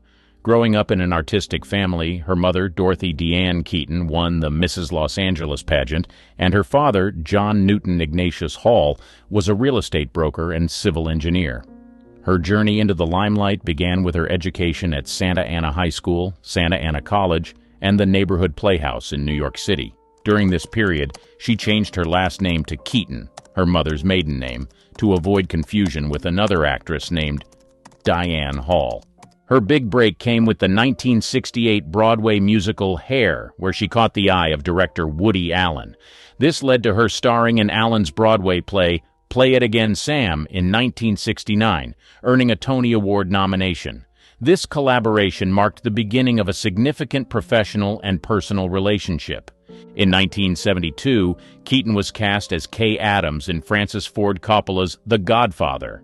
The film's immense success catapulted her to fame, grossing over $134 million domestically. She reprised her role in the sequels, further solidifying her place in Hollywood. Her portrayal of the quirky and endearing Annie Hall in Woody Allen's 1977 film of the same name brought her widespread acclaim. It was a critical and commercial success, earning over $38 million at the box office and winning the Academy Award for Best Actress. The film also won 4 Oscars, including Best Picture, Best Director, and Best Original Screenplay for Allen. Keaton's unique fashion style in Annie Hall, characterized by androgynous clothing and menswear-inspired outfits, sparked a fashion trend that resonated with audiences. making her an unexpected fashion icon. As her career progressed, Keaton continued to choose diverse roles, demonstrating her versatility, from dramatic performances in Reds, 1981, to comedic roles in Baby Boom, 1987. Her ability to navigate different genres showcased her talent and range. Through the 1970s and 1980s, she became known for more than just her acting. Her relationships with high-profile co-stars and directors fueled media fascination, laying the groundwork for the rumors and speculations about her personal life that would follow her throughout her career. The Woody Allen romance. Her relationship with Woody Allen began on a professional level but quickly evolved into a deep personal connection. Their first encounter took place during the Broadway production of Play It Again, Sam in 1969, a pivotal moment that marked the start of a long and fruitful collaboration. Allen, celebrated for his unique comedic style and neurotic on-screen persona, found an ideal match in Keaton, whose quirky charm and natural acting talent complemented his vision perfectly. Their professional chemistry was first showcased in the 1972 film Play It Again, Sam, directed by Herbert Ross but penned by Allen. In the film, she played Linda Christie, a role that was well received by audiences and critics alike, further cementing her presence in the film industry. This project set the stage for what would become one of Hollywood's most iconic partnerships. The collaboration between Keaton and Allen reached its pinnacle with the 1977 film Annie Hall. This film was not only a critical and commercial success, but also a groundbreaking work that redefined romantic comedies. Despite their romantic involvement ending in the early 1970s, Keaton and Allen maintained a strong professional bond. They continued to work together on numerous projects throughout the following decades, including notable films such as Manhattan, 1979, and Radio Days, 1987. In interviews, Keaton has often expressed her gratitude for Allen's influence on her career. She has described him as both a mentor and a partner, someone who saw potential in her that she didn't see in herself. This sentiment was evident in a 2013 interview with The Guardian, where she stated, "Woody gave me my career." Despite the controversies surrounding Allen in later years, she remained professionally loyal to him, attributing much of her success to their early work together. Their collaboration extended well into the 1980s and 1990s, with Keaton starring in Allen's films such as Interiors, 1978, and Manhattan Murder Mystery, 1993. Keaton's relationship with Allen was characterized by deep mutual respect and admiration. In a 1977 interview with Newsweek, she spoke candidly about their relationship, saying, "Woody gave me the role of a lifetime. He saw something in me that I didn't see in myself." A complicated affair with Warren Beatty. Her relationship with Warren Beatty added another layer of intrigue to her life. They met in the late 1970s while working on the 1981 film Reds. Beatty, who starred in and directed the film, and Keaton, who played the lead female role, shared undeniable on-set chemistry. Their relationship, however, was marked by intensity and passion. Beatty, already a well-known Hollywood heartthrob by the time he met her, was known for his charisma and charm. His reputation as a ladies' man preceded him, and his numerous high-profile relationships had long been the subject of public fascination. The on-set chemistry between Beatty and Keaton was palpable, and it quickly translated into a real-life romance. Their relationship was characterized by deep intellectual conversations and shared creative pursuits. She once remarked in a 2016 interview with Vanity Fair, "Warren was mesmerizing. He had this incredible presence and energy." Despite their strong connection, their relationship was not without its challenges. Beatty's reputation and Keaton's fiercely independent nature often led to clashes. Beatty was known for his meticulous and sometimes controlling approach to filmmaking, while she valued her independence and had a clear vision of her own career path. These differences sometimes caused friction between them, but they also contributed to the passionate and dynamic nature of their relationship. The media closely followed their romance, capturing their public appearances and speculating about their private lives. Paparazzi often photographed the couple at high-profile events, fueling public interest and adding to the pressure on their relationship. Despite the constant media scrutiny, Beatty and Keaton managed to maintain a semblance of privacy, often deflecting questions about their relationship in interviews. Their time together was marked by both professional and personal collaboration. Beyond Reds, they explored other potential projects, although none materialized to the same extent. Their relationship lasted for a few years before eventually fizzling out. The breakup, while amicable, was a result of their differing life goals and the pressures of their respective careers. In her memoir, Then Again, she wrote, "Warren was a significant part of my life. He was brilliant, charismatic, and always full of ideas. But we were on different paths. Our relationship was passionate, but we both knew it wasn't meant to last." Al Pacino, a love that transcended films. Her relationship with Al Pacino began on the set of The Godfather, where they played Kay Adams and Michael Corleone. The film, directed by Francis Ford Coppola, became a cultural phenomenon, grossing over $134 million in the United States alone. The chemistry between Keaton and Pacino was palpable both on and off the screen. Their romance blossomed during the filming of The Godfather Part II in 1974. Keaton's portrayal of Kay, the wife who becomes increasingly disillusioned with her husband's criminal empire, mirrored some of the complexities of their real-life relationship.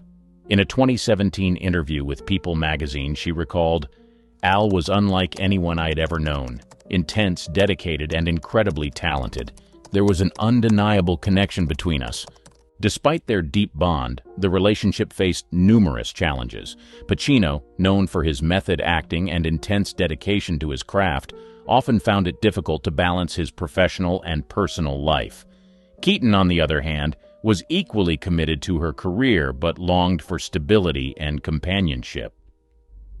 This dichotomy led to several breakups and reconciliations over the years. Their relationship was marked by both passionate highs and tumultuous lows.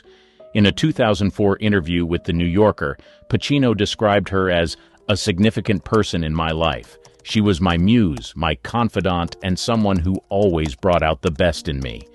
Their mutual respect and admiration for each other were evident, even during their most challenging times. The couple reunited for The Godfather Part III in 1990, reprising their iconic roles. The film, though not as critically acclaimed as its predecessors, still showcased their undeniable chemistry. Keaton's performance as Kay, now estranged from Michael but still deeply affected by him, resonated with audiences and critics alike. Throughout the 1980s and 1990s, Keaton and Pacino continued to navigate their on-again, off-again relationship. Their bond was further complicated by Pacino's reluctance to settle down and have children, a topic that she addressed candidly in her 2011 memoir, Then Again. She wrote, "I wanted a family, a sense of permanence. Al was always the love of my life, but he wasn't ready for that kind of commitment." Despite their eventual breakup, Keaton and Pacino remained close friends and continued to speak highly of each other in public. In a 2014 interview with The Guardian, she said, "Al will always be a part of me. Our relationship was intense and complicated, but it was also filled with love and respect." The brief affair with Sam Shepard. Her brief but intense relationship with playwright and actor Sam Shepard is another intriguing chapter in her romantic history.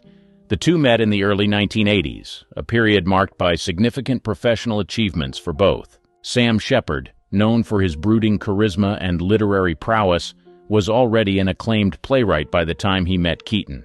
His works, such as Buried Child and True West, had cemented his reputation in the theater world.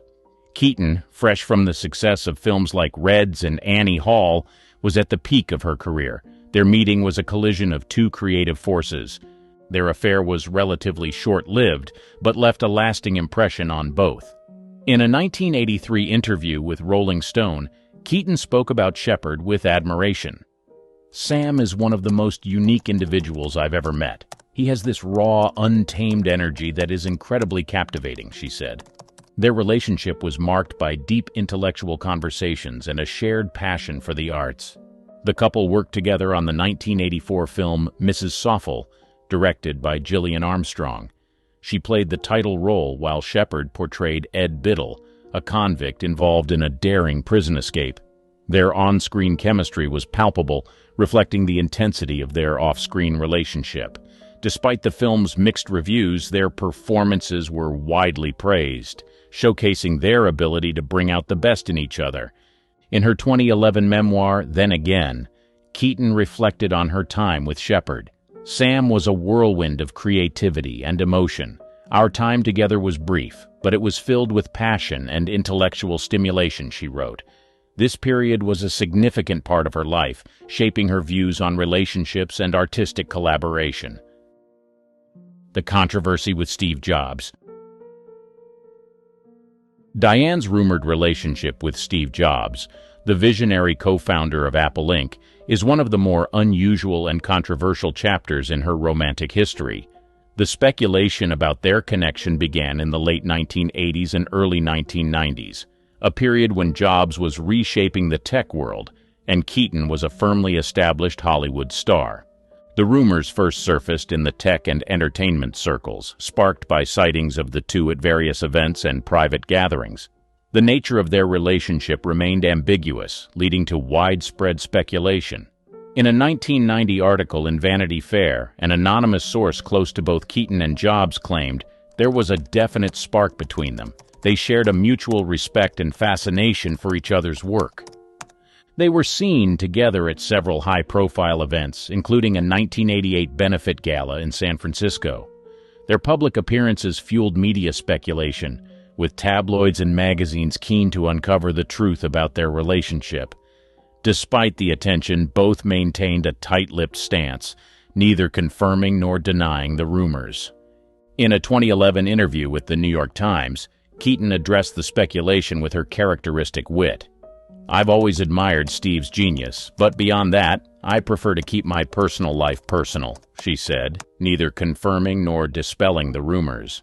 The media frenzy surrounding their rumored relationship highlighted the intersection of Hollywood glamour and Silicon Valley innovation. It was a coupling that intrigued the public due to the stark contrasts in their personalities and professional worlds. Keaton, with her quirky independent spirit, and Jobs, with his intense, often abrasive drive for perfection, seemed an unlikely but fascinating pairing. Despite the persistent rumors, there was no concrete evidence to confirm a romantic relationship between Keaton and Jobs. Their interactions, while undoubtedly significant, remained shrouded in mystery. This ambiguity only added to the intrigue, making it one of the most talked about and least understood aspects of her romantic life. In a 2005 interview with Vanity Fair, an unnamed friend commented on the relationship. "Diane and Steve had a unique connection. Whether it was romantic or purely intellectual, only they know.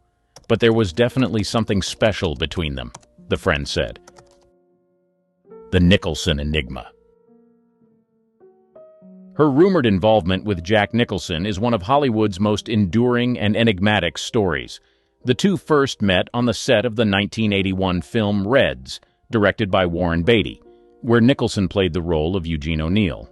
Although they were never officially a couple, their undeniable chemistry and close friendship led to years of speculation about the true nature of their relationship. Nicholson and Keaton shared a unique bond, marked by mutual respect and a deep understanding of each other's eccentricities. In a 2013 interview with The Guardian, she described Nicholson as one of the most charming and enigmatic people I've ever known. Their camaraderie was evident both on and off the screen, fueling rumors that there might be more than just friendship between them. Their professional collaboration took a significant turn with the 2003 romantic comedy Something's Gotta Give, directed by Nancy Meyers. They starred as Erica Berry and Harry Sanborn in a film that explored the complexities of love and relationships in later life. The movie was a commercial success, grossing over $266 million worldwide, and Keaton's performance earned her a Golden Globe Award and an Academy Award nomination. On the set of Something's Gotta Give, the chemistry between Keaton and Nicholson was palpable. Their on-screen romance, filled with humor and genuine affection, led to widespread speculation about their off-screen relationship. In a 2004 interview with Oprah Winfrey, Keaton addressed these rumors, stating, Jack and I have always had a special connection. He's a dear friend, and our time together on set was magical. But it's just that friendship. Nicholson, known for his charismatic and often unpredictable personality, also spoke highly of Keaton. In a 2003 interview with the New York Times, he said, "Diane is a remarkable woman, both on and off the screen. Working with her was a joy, and our friendship is something I truly cherish." His admiration for Keaton was clear, adding fuel to the ongoing speculation. Their close friendship continued beyond the film's production, with the two often seen together at industry events and social gatherings. Paparazzi captured numerous photos of them sharing laughs and intimate moments, further igniting rumors. Despite this, both Keaton and Nicholson maintained that their relationship was purely platonic. Warren Beatty, who had worked closely with both actors, commented in a 2004 Vanity Fair article, "Jack and Diane have a unique connection that's hard to define. They're kindred spirits, and that kind of bond is rare in this industry." This sentiment was echoed by other friends, who noted the deep understanding and mutual respect between Keaton and Nicholson. The persistent rumors about a controversial secret lover. Throughout her career, Diane Keaton has been known for her enigmatic persona, and nowhere is this more evident than in her references to a significant yet unnamed romantic partner. This mystery man has been a subject of speculation among fans and the media, adding an aura of intrigue to Keaton's already fascinating life. Keaton first hinted at this secret relationship in various interviews during the late 1980s and early 1990s. While she has often been candid about her high-profile romances with Woody Allen, Warren Beatty, and Al Pacino, this particular relationship remained shrouded in secrecy. In a 1995 interview with Vanity Fair, she mentioned, "There was someone very special in my life, someone who had a profound impact on me, but it's a part of my life I choose to keep private." The secrecy surrounding this relationship fueled rumors and speculation. Some suggested it might have been a powerful figure in Hollywood, while others believed it could have been someone entirely outside the industry. The mystery only deepened with Keaton's cryptic comments in subsequent interviews. In a 2001 chat with Oprah Winfrey, she said, "Not everything needs to be shared with the world. Some things are too precious, too personal." Friends and colleagues who were aware of the relationship respected Keaton's desire for privacy. Actor and close friend Jack Nicholson once remarked, "Diane has always been very private about certain aspects of her life. She has her reasons, and those of us who know her respect that." This tight circle of trust ensured that few details about the mystery man ever leaked to the public. Her reluctance to divulge information about this significant other has been linked to her broader views on privacy and fame. In her memoir, Then Again, she wrote, "Fame is a double-edged sword. It gives you opportunities, but it also takes away your anonymity. There are parts of my life that I want to keep for myself, and I think that's important." This philosophy explains her guarded approach to discussing this relationship. Despite the lack of concrete details, Keaton's reflections on this mystery man reveal the depth of their connection. She often described him as a stabilizing force in her life, someone who provided emotional support and understanding.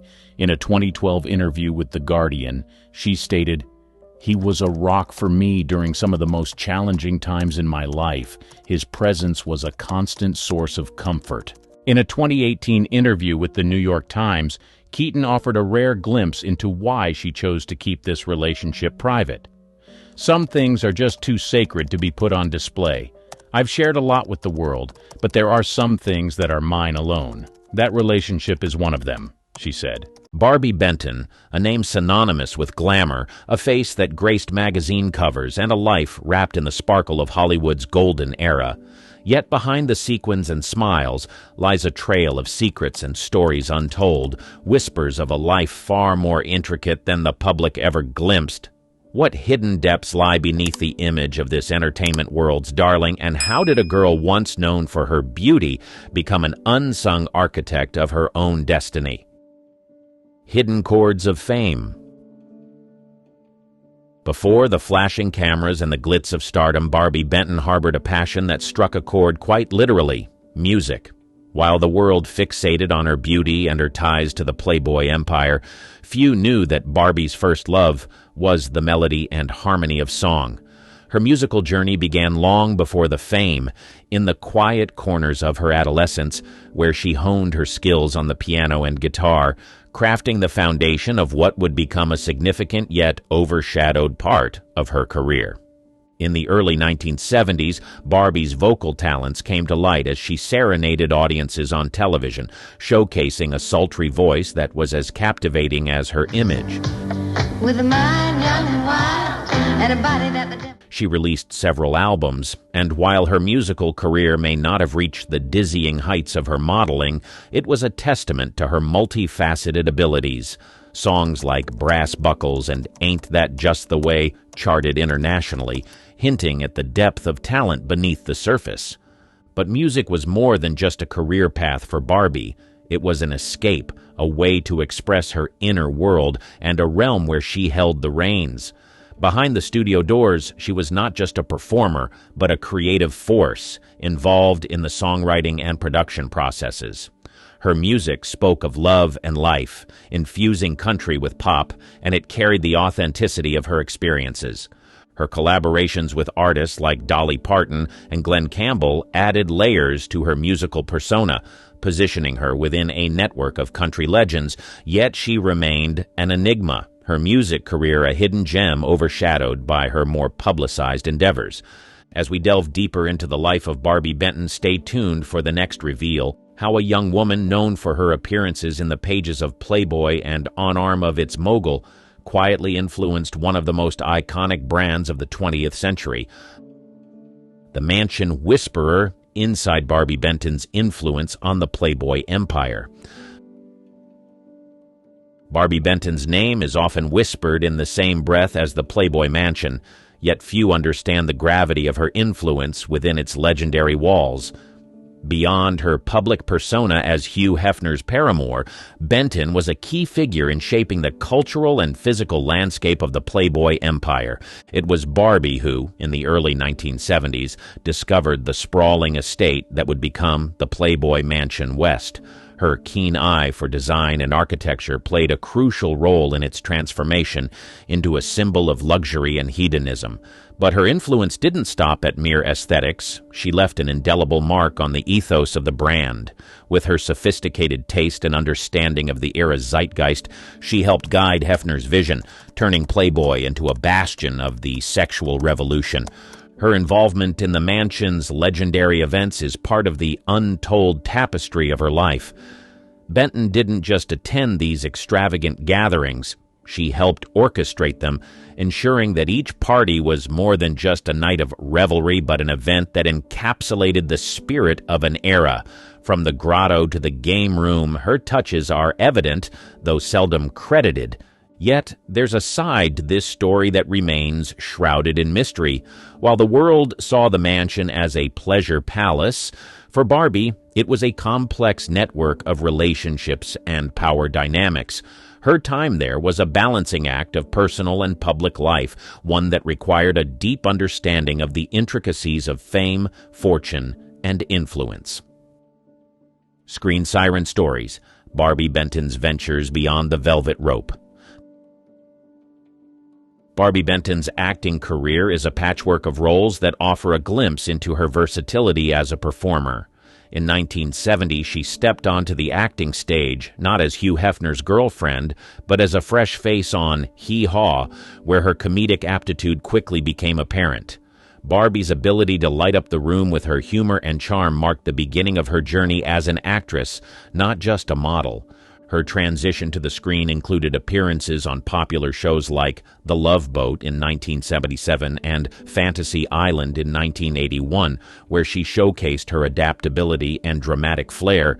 Each character she portrayed was a deliberate step away from her Playboy image, a testament to her pursuit of diversity and challenging roles. In Hospital Massacre, 1982, Benton tackled a rare leading role, navigating the horror genre with a performance that highlighted her range beyond the expectations set by her modeling career. Despite her efforts, the roles offered to Barbie often reflected the industry's typecasting, an obstacle she met with resilience, selecting parts that allowed her to explore different facets of her talent. For instance, in the series Sugar Time, 1977-1978, her portrayal of a woman leading an all-female band in a male-dominated industry mirrored her own struggles within Hollywood. Throughout the 1970s and early 1980s, Barbie built a filmography that, while not headlining box office charts, was marked by her commitment to her craft. She didn't merely play roles, she sought to embody the characters with authenticity and passion, often contributing to the creative process behind the scenes. Barbie Benton's career in acting might not have eclipsed her Playboy fame, but it was filled with performances that spoke to her dedication as an actress. As we move forward in our exploration, we'll peel back the curtain on Barbie's personal life, her romances, and the heartaches that played out when the studio lights dimmed. Stay tuned as we delve into the real-life love stories of Barbie Benton, revealing the heart behind the public persona. Love life unscripted, the romances and heartbreaks off the camera. Barbie Benton's love life, while often a subject of public fascination due to her high-profile relationship with Hugh Hefner, encompasses more than the walls of the Playboy mansion. Her romances have been as multifaceted as her career, marked by moments both tender and turbulent.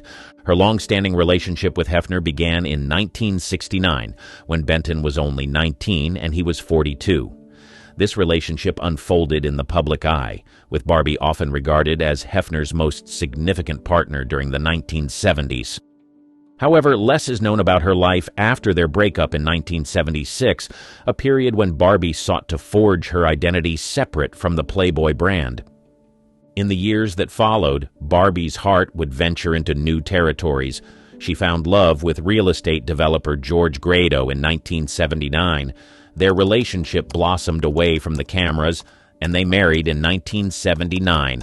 This marked a shift for Benton, who had been a fixture in the limelight, as she began to embrace a more private existence, focusing on family and personal fulfillment. Their union was characterized by a strong bond and shared values, with the couple welcoming 2 children.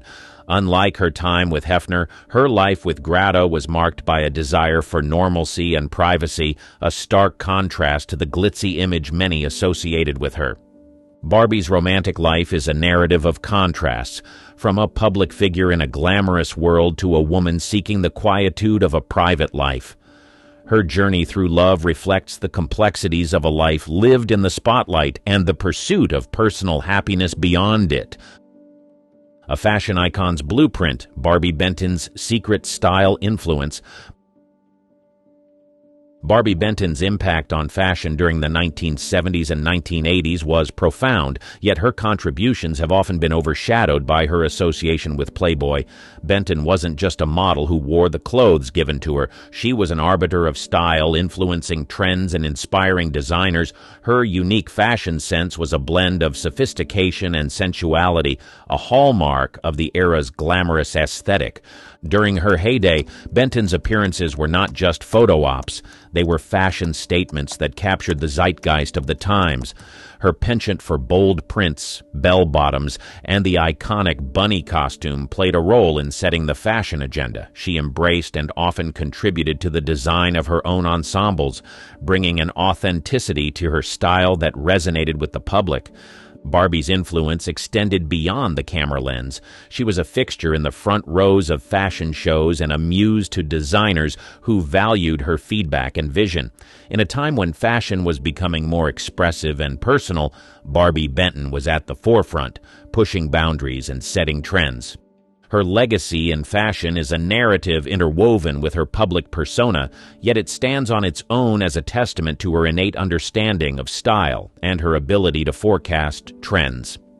As we explore Benton's life further, her fashion legacy is a reminder that she was not just a face in a magazine, but a creator of style that has left a lasting impression. Beyond the glitz, philanthropy, and life after the limelight, After stepping back from the glare of Hollywood's spotlight, Barbie Benton channeled her energy into philanthropy, a chapter of her life that speaks volumes about her character. Behind the glamorous facade that the public was accustomed to lay a compassionate heart and a commitment to giving back. In the quiet of her post-fame life, Benton dedicated herself to numerous charitable causes, often away from the media's eye. She lent her support to organizations focused on children's health and education, recognizing the power of her platform to effect positive change. With her characteristic grace, she attended fundraisers, donated to worthy causes, and volunteered her time, all without fanfare. One of her notable contributions was to the music therapy program at the UCLA Mattel Children's Hospital. Understanding the healing power of music, Barbie helped fund programs that brought comfort and joy to sick children. Her involvement went beyond mere donations. She was hands-on, often seen participating in hospital events and even singing for the children, bringing smiles to their faces during difficult times. Barbie's philanthropic efforts also extended to environmental causes. Passionate about wildlife and conservation, she supported initiatives that protected endangered species and promoted sustainable living. Her home became a reflection of this passion, with an emphasis on eco-friendly design and living practices. The narrative of Barbie Benton's philanthropic work is a sharp contrast to the glittering life she once led. It reveals a depth of character and a desire to contribute to the world in a meaningful way. As we delve deeper into her life story, we uncover a woman whose beauty is matched by her generosity and whose influence extends far beyond what the public has seen. Private melodies, the personal life, Barbie shielded from the world. In the symphony of Barbie Benton's life, there are melodies that remained private, harmonies that echoed behind closed doors, away from the public's prying eyes.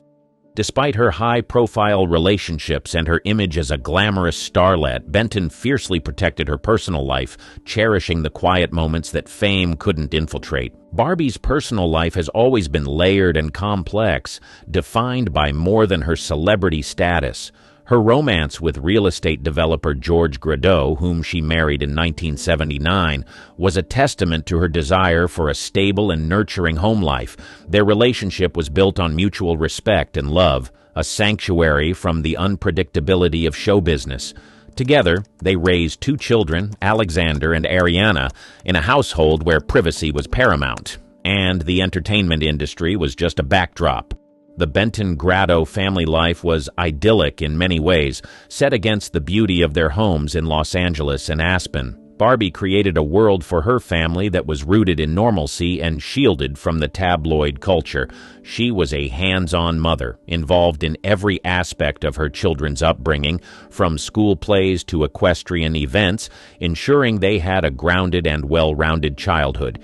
Even as her children grew and the demands of motherhood evolved, Barbie maintained her protective stance, keeping her family life discreet and out of the limelight.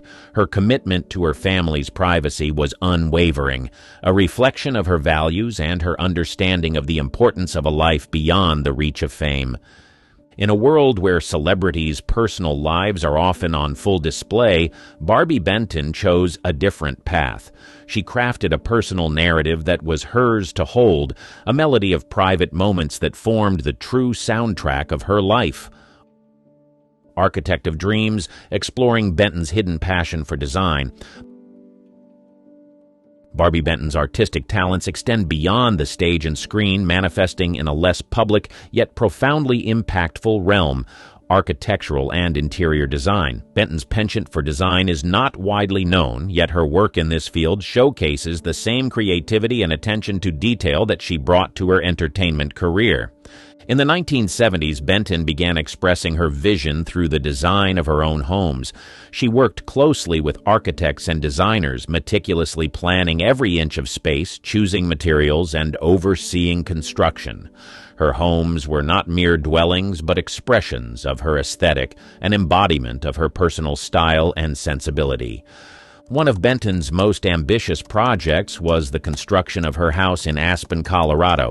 It was here that her skills flourished, culminating in a home that was both a retreat and a masterpiece.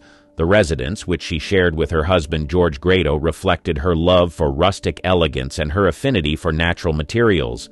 It became a harmonious blend of luxury and comfort, nestled in the picturesque landscape of the Rocky Mountains. Benton's approach to design was holistic. She believed that a home should be a sanctuary, a place that reflects the soul of its inhabitants. Her design philosophy centered around creating spaces that were not only visually stunning but also functional and inviting.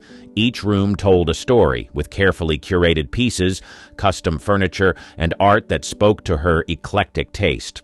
Her design work has been recognized in several publications, highlighting her talent for transforming spaces into works of art. Benton's legacy in design is a testament to her multifaceted abilities and her relentless pursuit of beauty in all its forms. Barbie Benton may be best remembered for her time in front of the camera, but her work as a designer reveals another dimension to her character. As we continue to explore the layers of Benton's life, we witness a woman whose artistic vision knows no bounds and whose passion for design has left a lasting imprint on the world of architecture.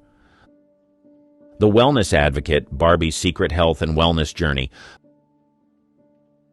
Barbie Benton's journey through the realms of health and wellness is a facet of her life that remained largely away from the headlines.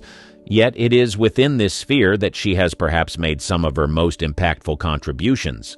Benton's advocacy for wellness reflects her commitment to a holistic lifestyle, embodying the principles of mind-body harmony long before they became mainstream. Her exploration into wellness began as a personal mission, spurred by the health challenges faced by herself and those close to her. This quest led her to delve into the intricacies of nutrition, alternative medicine, and the healing arts. Benton's passion for wellness was not just about her own well-being. It was about sharing her knowledge and resources to help others lead healthier lives. Benton became a proponent of preventative health, emphasizing the importance of natural foods, regular exercise, and mental health awareness. She practiced what she preached, embodying a lifestyle that balanced physical activity with spiritual well-being. Her home in Aspen became a sanctuary where organic gardening and yoga were part of the daily routine. Her advocacy extended to her public life as well. Benton used her platform to raise awareness about health issues, particularly those affecting women. She supported health charities and campaigns, participated in wellness events, and spoke openly about her health philosophy, inspiring her fans to prioritize their well-being. Behind the scenes, Benton was instrumental in championing causes related to health education and access to natural health resources. She quietly contributed to wellness programs and supported initiatives that aimed to bring holistic health practices to a wider audience. The narrative of Barbie Benton as a wellness advocate is a compelling chapter in her life, showcasing a woman dedicated to nurturing the well-being of herself and others. Her holistic approach and dedication to wellness have been a constant thread throughout her life, influencing those around her and contributing to the wider dialogue on health. Legacy in the shadows, the influences and contributions overlooked by fame. Barbie Benton's legacy is one that resounds with quiet influence and subtle impact, much of which has been overshadowed by the more glamorous aspects of her fame. Her multifaceted career and personal interests have left an indelible mark not only on the entertainment industry but also on the many lives she has touched through her lesser-known endeavors. Throughout her time in the public eye, Benton has been a muse and a trendsetter, but her behind-the-scenes roles as a philanthropist, designer, and wellness advocate speak to a deeper contribution. Her influence extends into the realms of environmental conservation, health education, and the arts, areas where her input and support have often gone unrecognized. Her philanthropic efforts, particularly those directed towards environmental causes and children's health and education, reveal a compassionate spirit committed to making a tangible difference. Benton's advocacy for sustainable living and her hands-on approach to supporting various charities demonstrate her dedication to leaving a positive legacy beyond her celebrity status. Moreover, Benton's contributions to design and architecture show a visionary mind at work, one that has shaped physical spaces with the same creativity she once brought to the stage. Her unique aesthetic and passion for creating environments that nurture the soul have inspired many to view their living spaces as sanctuaries for wellness and expression. As a wellness advocate, Barbie has been ahead of her time, championing holistic health practices and mental well-being before they became part of the cultural lexicon. Her commitment to leading a balanced life and encouraging others to do the same has had a ripple effect, contributing to the growing awareness of the importance of health in all its dimensions. Barbie Benton's legacy is rich and varied, with many of her contributions remaining in the shadows yet profoundly influential. As we wrap up our exploration of her life, we are reminded that fame is but one part of a person's story. The true measure of impact is found in the quiet moments, the generous acts, and the creative endeavors that resonate with people's lives long after the spotlight fades. Hollywood magic can make anyone a star, but without her glitz, even big names like Cher can look like just another face in the crowd when the makeup comes off. Cher without makeup? It's almost as shocking as seeing her without one of her iconic wigs. Known for her over-the-top glam, bold eyes, and shimmering costumes, Cher has built her brand on always being larger than life. But the moment the makeup comes off, fans have admitted they barely recognize her. One person who spotted her makeup-free in a cafe said they weren't sure if it was really her until they heard that unmistakable voice. Without the glam, Cher is like a completely different person. Her fierce, in-your-face attitude replaced with a more mellow, almost laid-back vibe. Gone is the shimmering goddess of pop we know, and in her place is someone who could easily pass for a chic, artsy aunt grabbing her morning coffee. That being said, even without a full face of makeup, Cher's presence is still commanding. She may not be glittering under the spotlight, but she can still capture attention in her own stripped-back way. And that's the beauty of Cher. Whether she's decked out in sequins or keeping it casual, her larger-than-life energy never fully fades. It just takes on a different, quieter form. But if Cher's bare-faced transformation caught you off guard, wait until you hear how Barbra Streisand looks without her usual old Hollywood glam. It's a whole different kind of surprise. She is a legend, no question about it. She's always been known for her sharp, cat-eye makeup, flawless skin, and that timeless old Hollywood glow. On the red carpet, Barbra serves up grace and sophistication, seemingly without effort. But when the cameras aren't flashing and she goes makeup-free, Barbra's look takes a 180-degree turn. Gone is the glamorous, sharp-edged Barbra we all know, replaced by someone who looks far more relatable, more like the cool mom at your local yoga class than a multi-award-winning superstar. Her face, without the defining makeup, softens dramatically.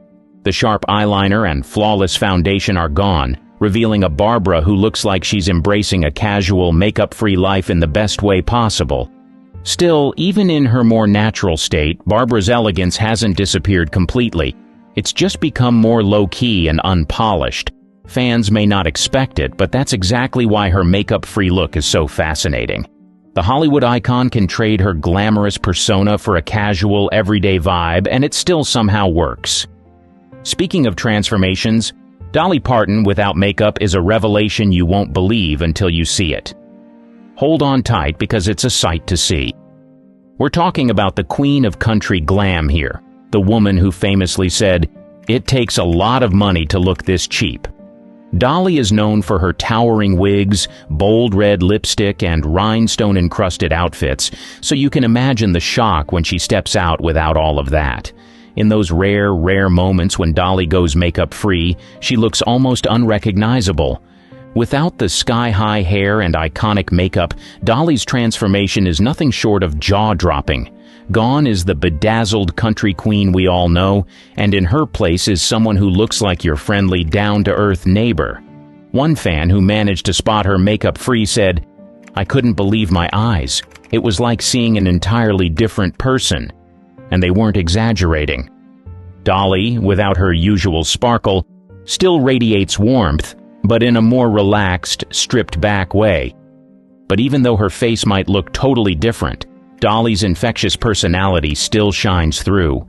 She could be barefaced, in a sweatshirt, and running errands, and she'd still be as lovable as ever.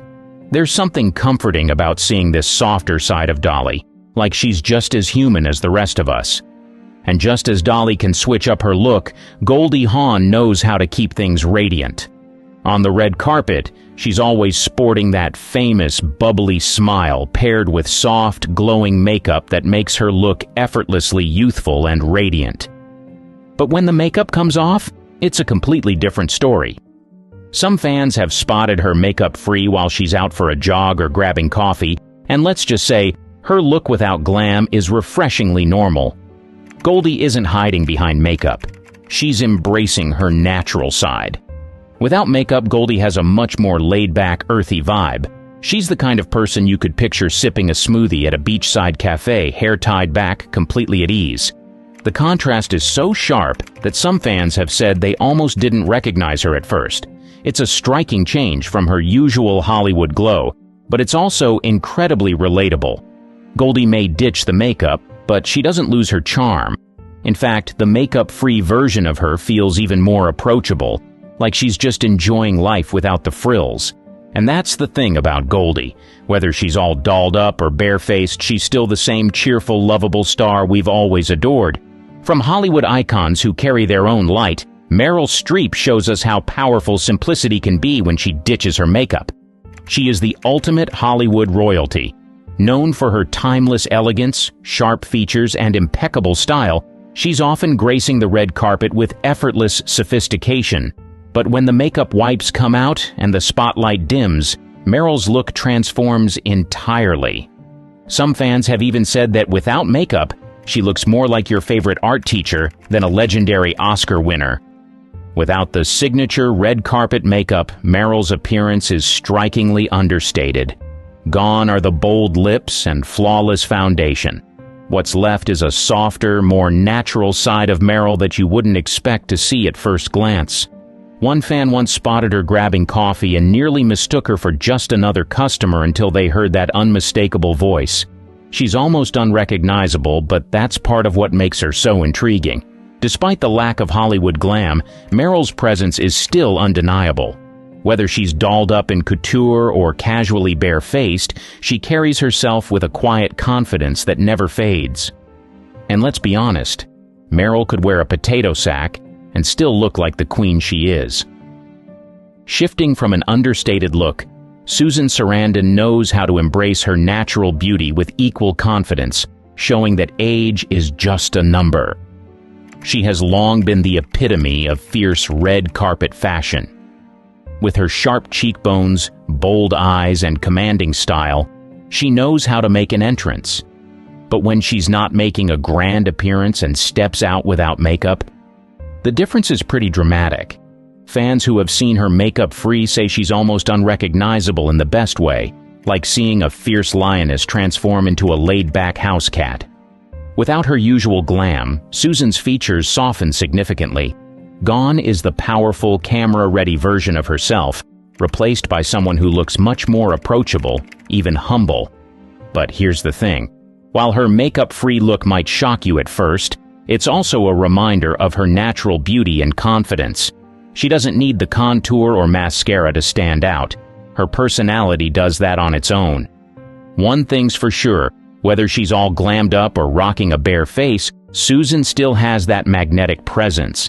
It's a whole new look, but the charisma is still there, and that's what truly makes her unforgettable. But where Susan leans into a softer look, Sigourney Weaver brings a different energy to the table, showing how strength and simplicity can go hand in hand. As the ultimate on-screen badass, she is always exuding power and strength in her roles and on the red carpet. She's known for her sharp, commanding features, often accentuated with strong makeup that makes her look like she's ready to take on aliens or run a corporation. But when the makeup comes off, Sigourney's transformation is stunningly different. Without her usual bold makeup, Sigourney's face takes on a much softer, almost delicate quality. It's like watching a superhero take off their cape and blend into the crowd. One fan who spotted her makeup-free at an art gallery described her as completely different, almost shy-looking. Without the strong contour and dramatic eyeliner, Sigourney looks like someone you'd sit next to on the subway, not the fierce icon we know her as. But don't be fooled. Just because she's not wearing makeup doesn't mean she's lost that strength. Even without the Hollywood magic, Sigourney carries herself with the same quiet confidence that has defined her career. The transformation may be unexpected, but the power behind it remains. Blended with power and simplicity, Michelle Pfeiffer's makeup-free look takes us in yet another direction, one that's all about timeless elegance. Her beauty has long been considered timeless, and for good reason. On the red carpet, she's the picture of perfection, with flawless makeup, glowing skin, and a grace that feels almost ethereal. But when Michelle goes makeup-free, she reveals a side of herself that's much more relatable, one that's softer and more down-to-earth. Without the high glam makeup, Michelle's natural beauty shines through in a completely different way. Her features may soften, but they don't lose their elegance. In fact, some would argue she looks even more stunning without all the Hollywood polish. It's as if Michelle doesn't need the makeup to impress. Her beauty, much like her talent, stands on its own. Seeing Michelle without makeup is a reminder that true beauty isn't just about a flawless face or the perfect winged eyeliner. It's about confidence, and Michelle has that in spades. She may be bare-faced, but she's still every bit the Hollywood icon. From Michelle's timeless sophistication, we shift to Halle Berry, whose fresh-faced look takes natural beauty to a whole new level. Halle Berry has always been a symbol of effortless beauty. Whether she's on the red carpet or starring in action-packed films, her flawless skin and perfectly applied makeup make her look like she just stepped out of a beauty commercial. But take away the makeup, and Halle's transformation is shockingly subtle in the best way possible. Without foundation or contouring, her face softens, but that undeniable elegance, it's still there, just more down to earth. When Halle steps out makeup-free, she radiates a kind of natural beauty that's refreshing. She's no longer the red carpet goddess, but rather someone who looks like she's about to hit the gym or take a peaceful morning hike. And what's impressive is how comfortable she looks in her bare-faced appearance. There's no sign of hiding behind cosmetics.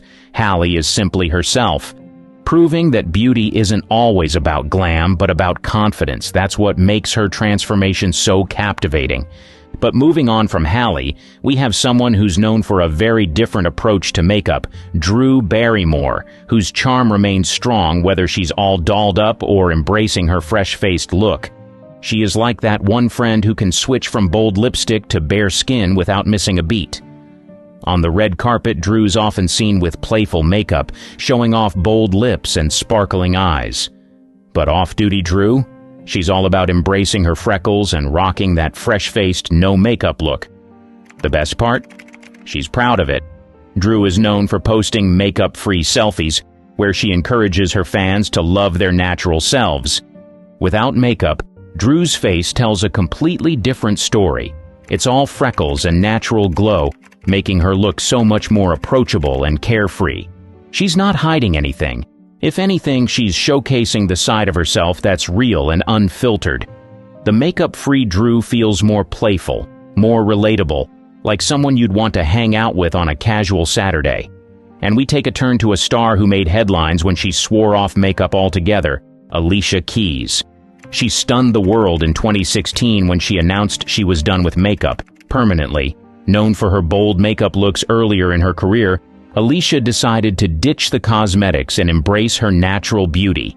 Her reason? She wanted to break free from societal expectations and feel comfortable in her own skin. The result? A radiant, glowing Alicia who proves that less is definitely more.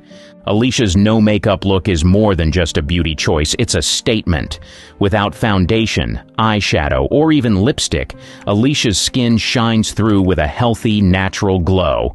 She's not just showing the world that she's beautiful without makeup, she's owning it. For Alicia, this isn't just about ditching glam. It's about empowering herself and others to embrace their natural selves. And honestly, it's hard not to be inspired by her decision. shifting to someone who balances both glam and simplicity with ease, none other than the clean living advocate herself, Gwyneth Paltrow. Her lifestyle brand, clean beauty advocacy, and emphasis on wellness make her no stranger to natural looks. Known for her effortless red carpet appearances, Gwyneth is often seen with subtle, understated makeup that highlights her natural beauty. But when she decides to go completely makeup-free, it's a whole different kind of glow. Without any makeup, Gwyneth's look strips away the Hollywood polish and reveals a more grounded, down-to-earth version of herself. She looks like someone who just finished a sunrise yoga session or a long meditation, radiating health and calm. It's no surprise considering her dedication to clean living, but seeing her in such a natural state still feels like a rare glimpse behind the curtain. She looks comfortable and serene, proving that you don't need contouring to look effortlessly chic. Over from wellness and ease, we've got a star who's known for her dramatic, bold transformations, Lady Gaga. She is the queen of over-the-top glam. From the moment she burst onto the scene, she's been known for her theatrical makeup, bold eyes, and extravagant looks that make her one of the most unique stars in Hollywood. But when the makeup comes off, Gaga's transformation is almost as dramatic as her on-stage persona, but in a completely different direction. Without makeup, Lady Gaga, Stephanie Germanotta, looks so radically different that you might not even recognize her. The glitter and lashes are gone, leaving behind someone who's all about understated simplicity. Her bare-faced look reveals softer features, and there's something refreshing about seeing her without the layers of glam. But even without the bold makeup, Gaga's inner artistry still shines through. She may not be decked out in glitter, but she's still radiating confidence in her most natural state. And from Gaga's bold shift to bare-faced, we head over to someone else from a famous glam dynasty, Kylie Jenner, who is almost synonymous with makeup. She is practically the face of the makeup industry. As the founder of Kylie Cosmetics, she's built an empire on contouring, bold lips, and flawless skin. Her perfectly sculpted face has become her signature look, but when Kylie steps out without makeup, it's a whole different story. Without her famous lip kits and sharp contour, Kylie looks almost unrecognizable, a version of her that's much softer and far more natural than fans are used to seeing. But don't get it twisted, Kylie still owns her look, makeup or not. Remember her iconic line, "I just didn't realize I needed lipstick until I found it"?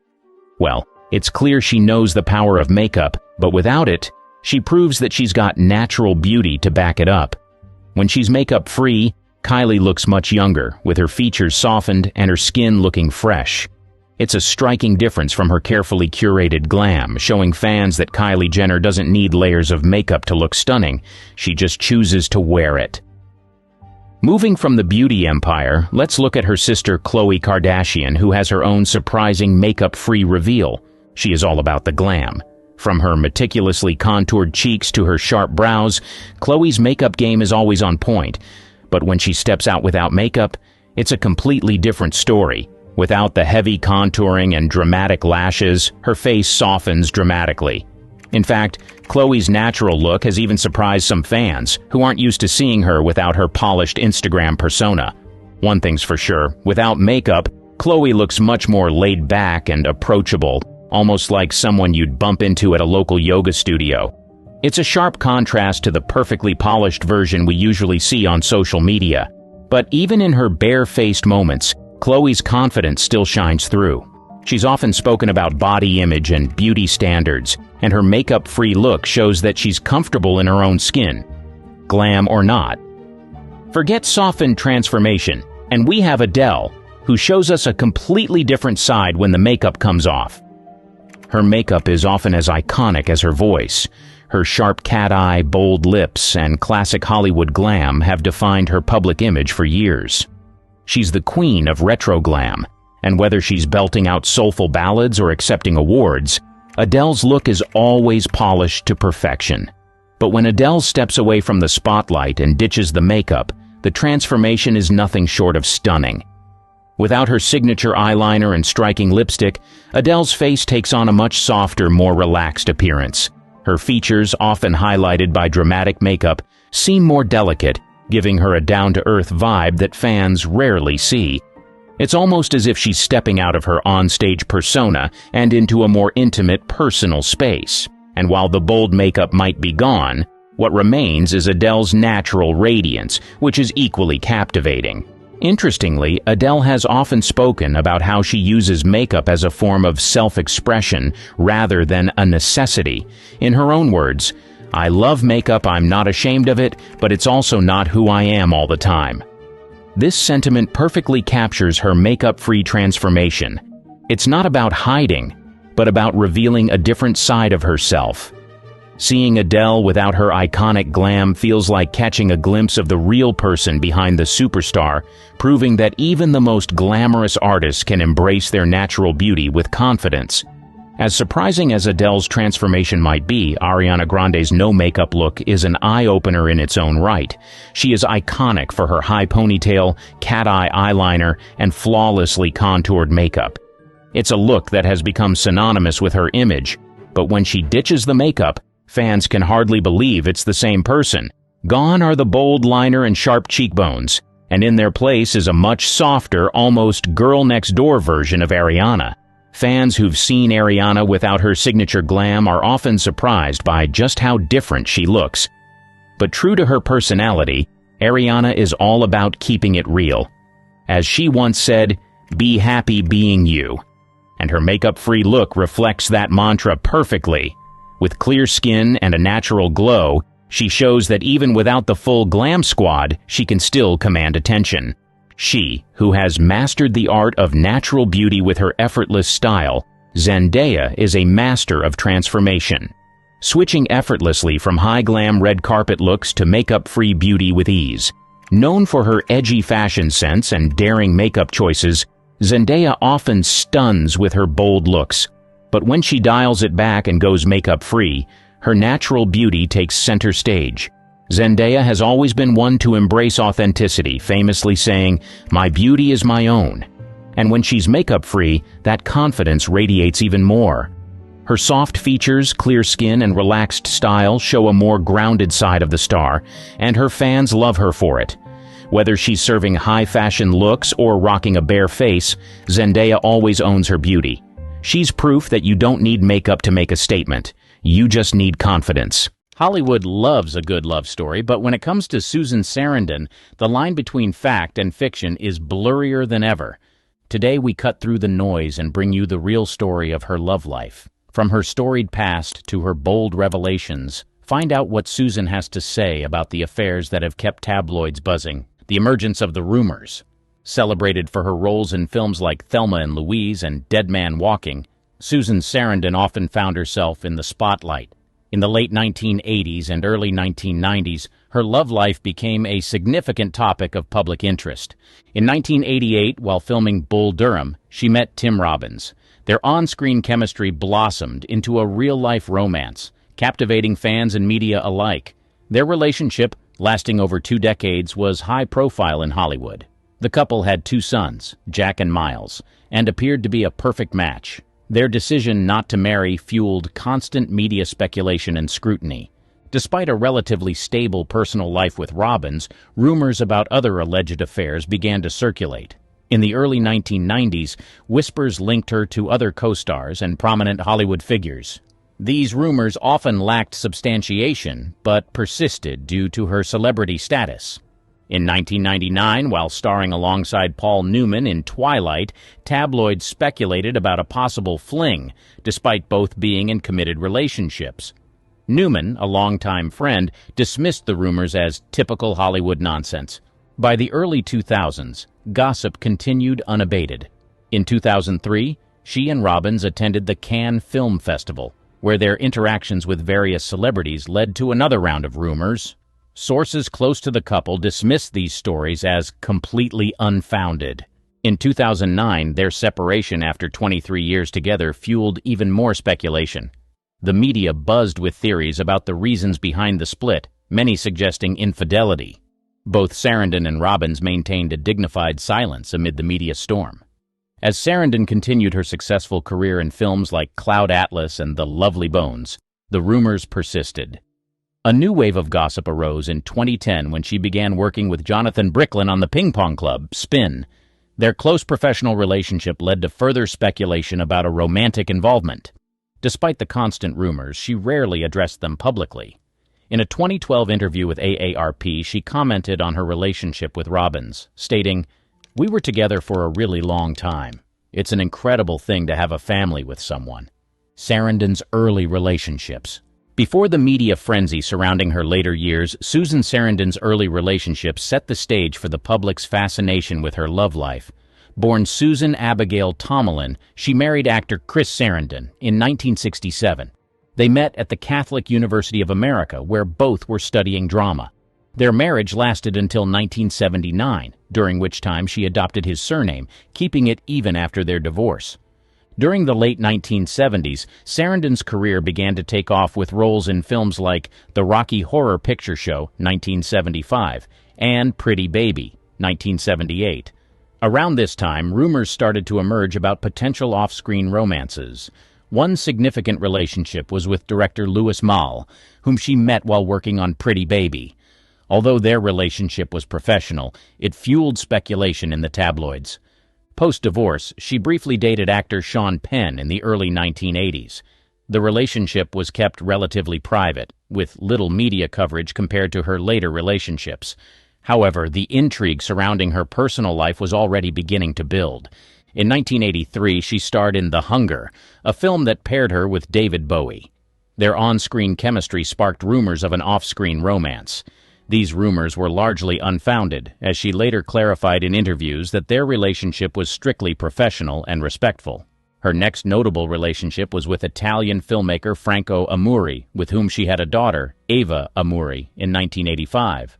This relationship was marked by mutual respect and collaboration, with Amuri directing Sarandon in the film Quiet Chaos, 1988. The couple's decision to co-parent amicably after their separation set a positive example in Hollywood.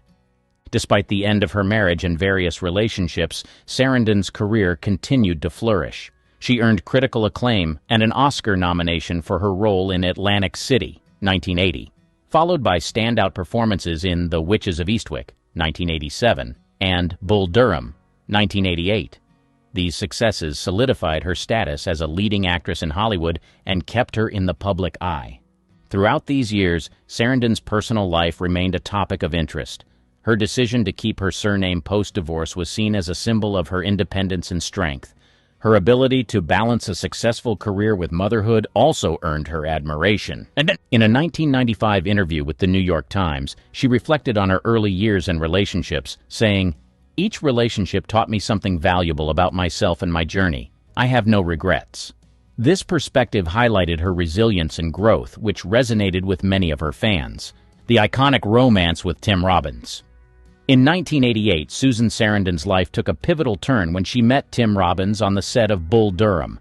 Their chemistry was undeniable, both on and off screen, and it wasn't long before their relationship became a focal point for Hollywood gossip.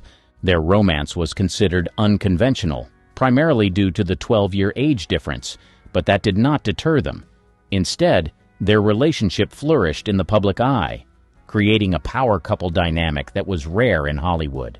The media's fascination with their relationship was fueled by their decision to live together and raise a family without getting married. In 1989, their first son, Jack Henry Robbins, was born. This joyous occasion was covered extensively by the press, with many applauding their decision to start a family despite not being legally wed. 3 years later, they welcomed their second son, Miles Guthrie Robbins, further solidifying their partnership. Throughout the 1990s, Sarandon and Robbins were frequently seen at industry events, award shows, and political rallies, often using their platform to advocate for social and political causes. They collaborated on several projects, including the critically acclaimed film Dead Man Walking in 1995, which Robbins directed and for which Sarandon won the Academy Award for Best Actress. Their professional collaboration was as celebrated as their personal relationship, making them one of Hollywood's most influential couples. Despite their high-profile status, they managed to keep their private life relatively shielded from the public. However, rumors about their relationship were inevitable. Stories of alleged affairs and disagreements surfaced from time to time, but they often addressed these with humor and dismissiveness. In a 1999 interview with The Guardian, Sarandon joked about the rumors, saying, "It's always amusing to read about your own affairs in the paper." The couple's commitment to each other was evident in their shared projects and public appearances. However, in 2009, after 23 years together, they announced their separation. The news came as a shock to many, sparking a wave of speculation about the reasons behind the split. The media speculated extensively, with many attributing the breakup to various unsubstantiated rumors of infidelity and growing apart.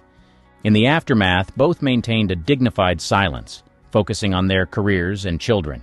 In a 2010 interview with The Telegraph, Sarandon reflected on their time together, stating, "It's been a journey.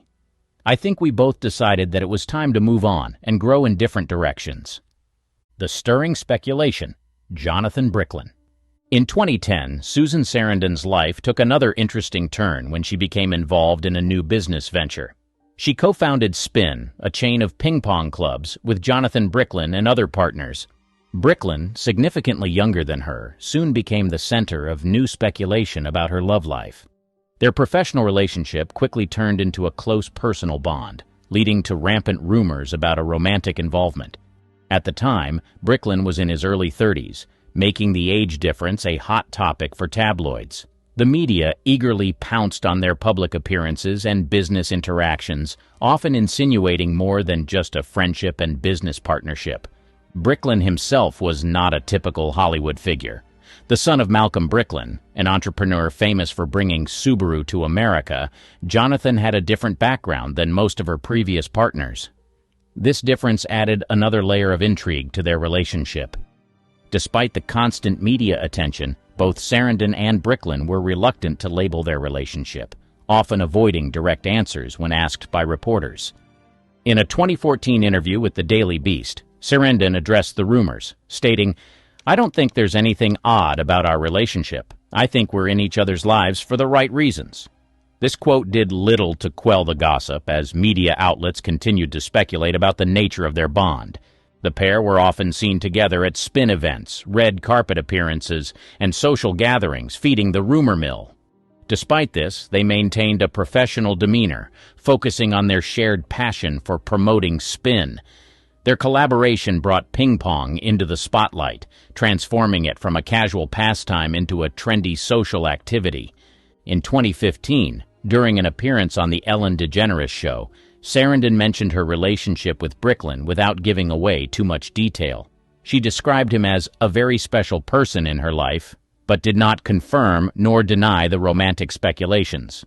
This ambiguity only fueled more curiosity and media attention. Their dynamic was further complicated by Sarandon's candid discussions about her views on love and relationships. She often spoke about the fluidity of relationships and the importance of personal growth. In a 2016 interview with AARP, she said, "I don't think relationships should be static. People grow and change, and it's important to allow each other the space to do that." Despite their close relationship, Sarandon and Bricklin eventually parted ways. By 2018, reports indicated that they had amicably separated, choosing to focus on their individual paths. Hollywood and gossip, the pressure cooker. Her career has long been intertwined with the relentless scrutiny of Hollywood gossip. This environment has often amplified personal details, turning them into public spectacles. The media's obsession with her love life is emblematic of a broader cultural fascination with celebrity relationships.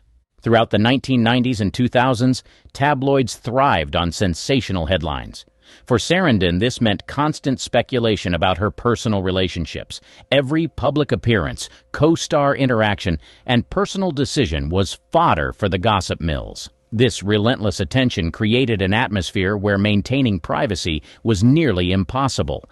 One of the most notable aspects of this pressure cooker environment is the persistence of rumors, even in the absence of concrete evidence. The media often clings to the slightest hint of scandal, perpetuating stories that may have little basis in reality. For instance, her interactions with younger co-stars and business partners were regularly blown out of proportion. Hollywood's culture of gossip is also fueled by the industry's competitive nature. Publicists, agents, and even peers sometimes contribute to the rumor mill, either intentionally or inadvertently. For Sarandon, who has always been candid about her views on love and relationships, this environment was particularly challenging. Her openness often led to misinterpretations and exaggerated stories. In a 2006 interview with Vanity Fair, she commented on the constant speculation, saying, "People love a good story, and sometimes the truth isn't as interesting. I've learned to take it with a grain of salt." The pressure cooker environment of Hollywood also impacts the relationships themselves. The intense scrutiny constrain even the strongest partnerships. For Sarandon and Robbins, maintaining a sense of normalcy amidst the chaos was crucial.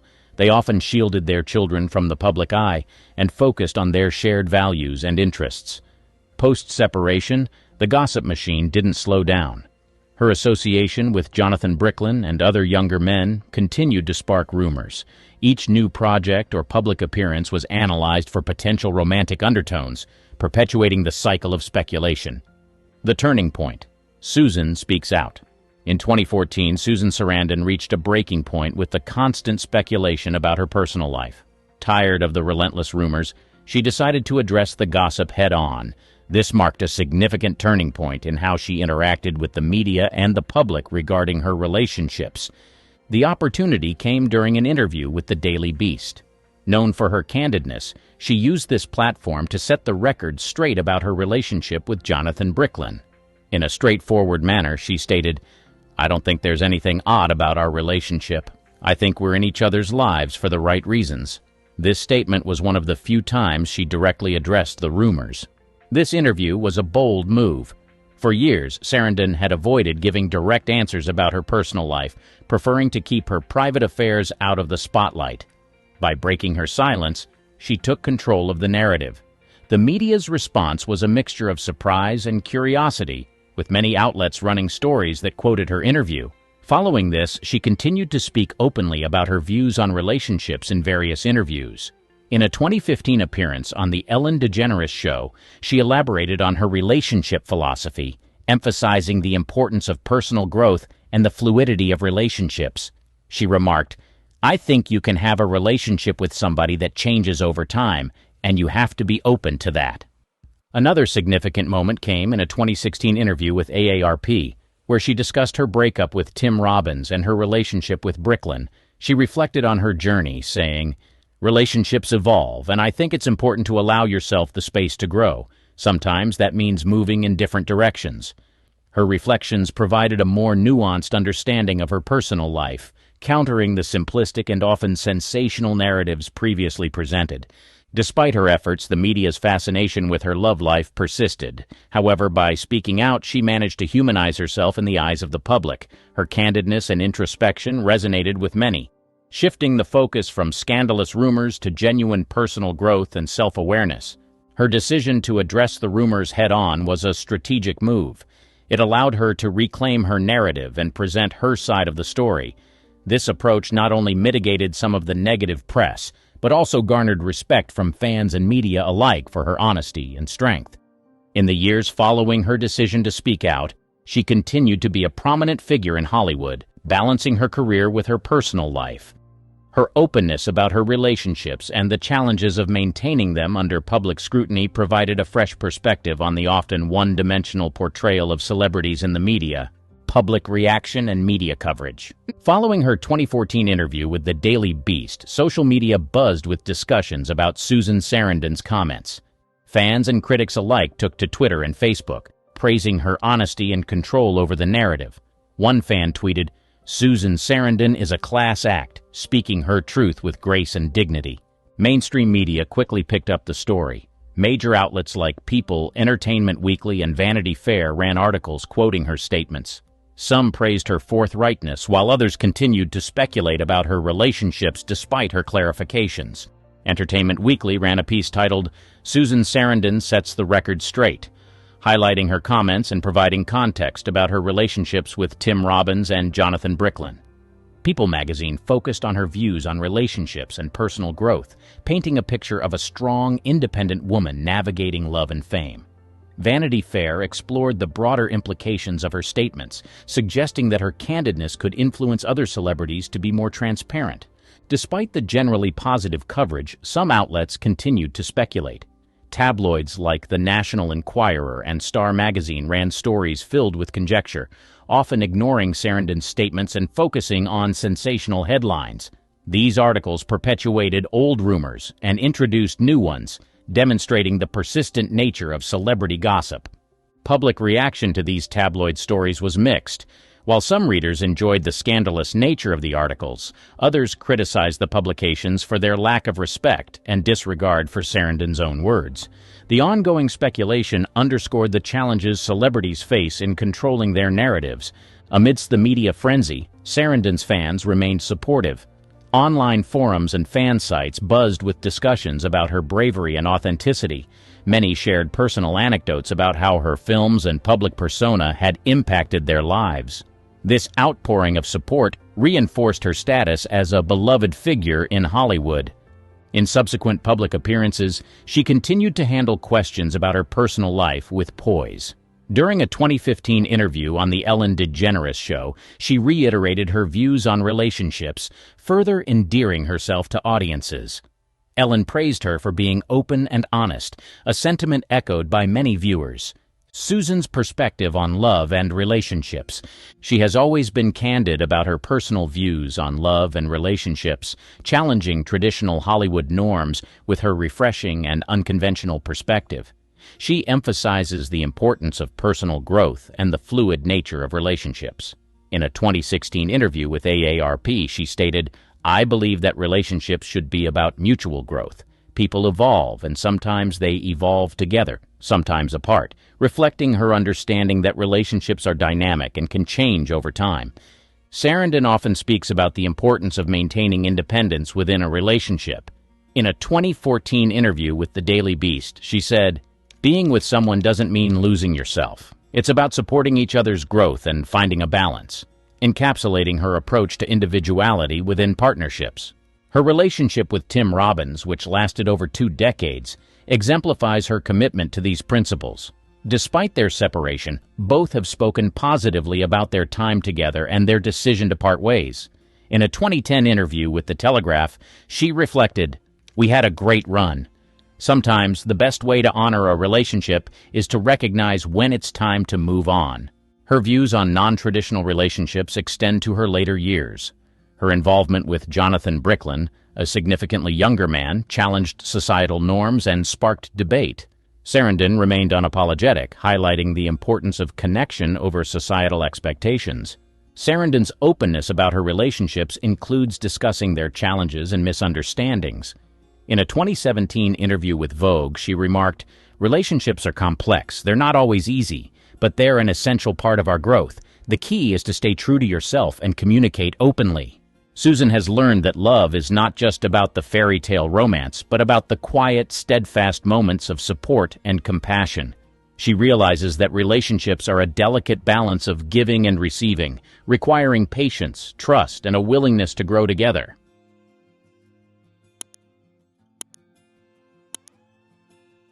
Hollywood has seen many stars, but there are some that are just unforgettable.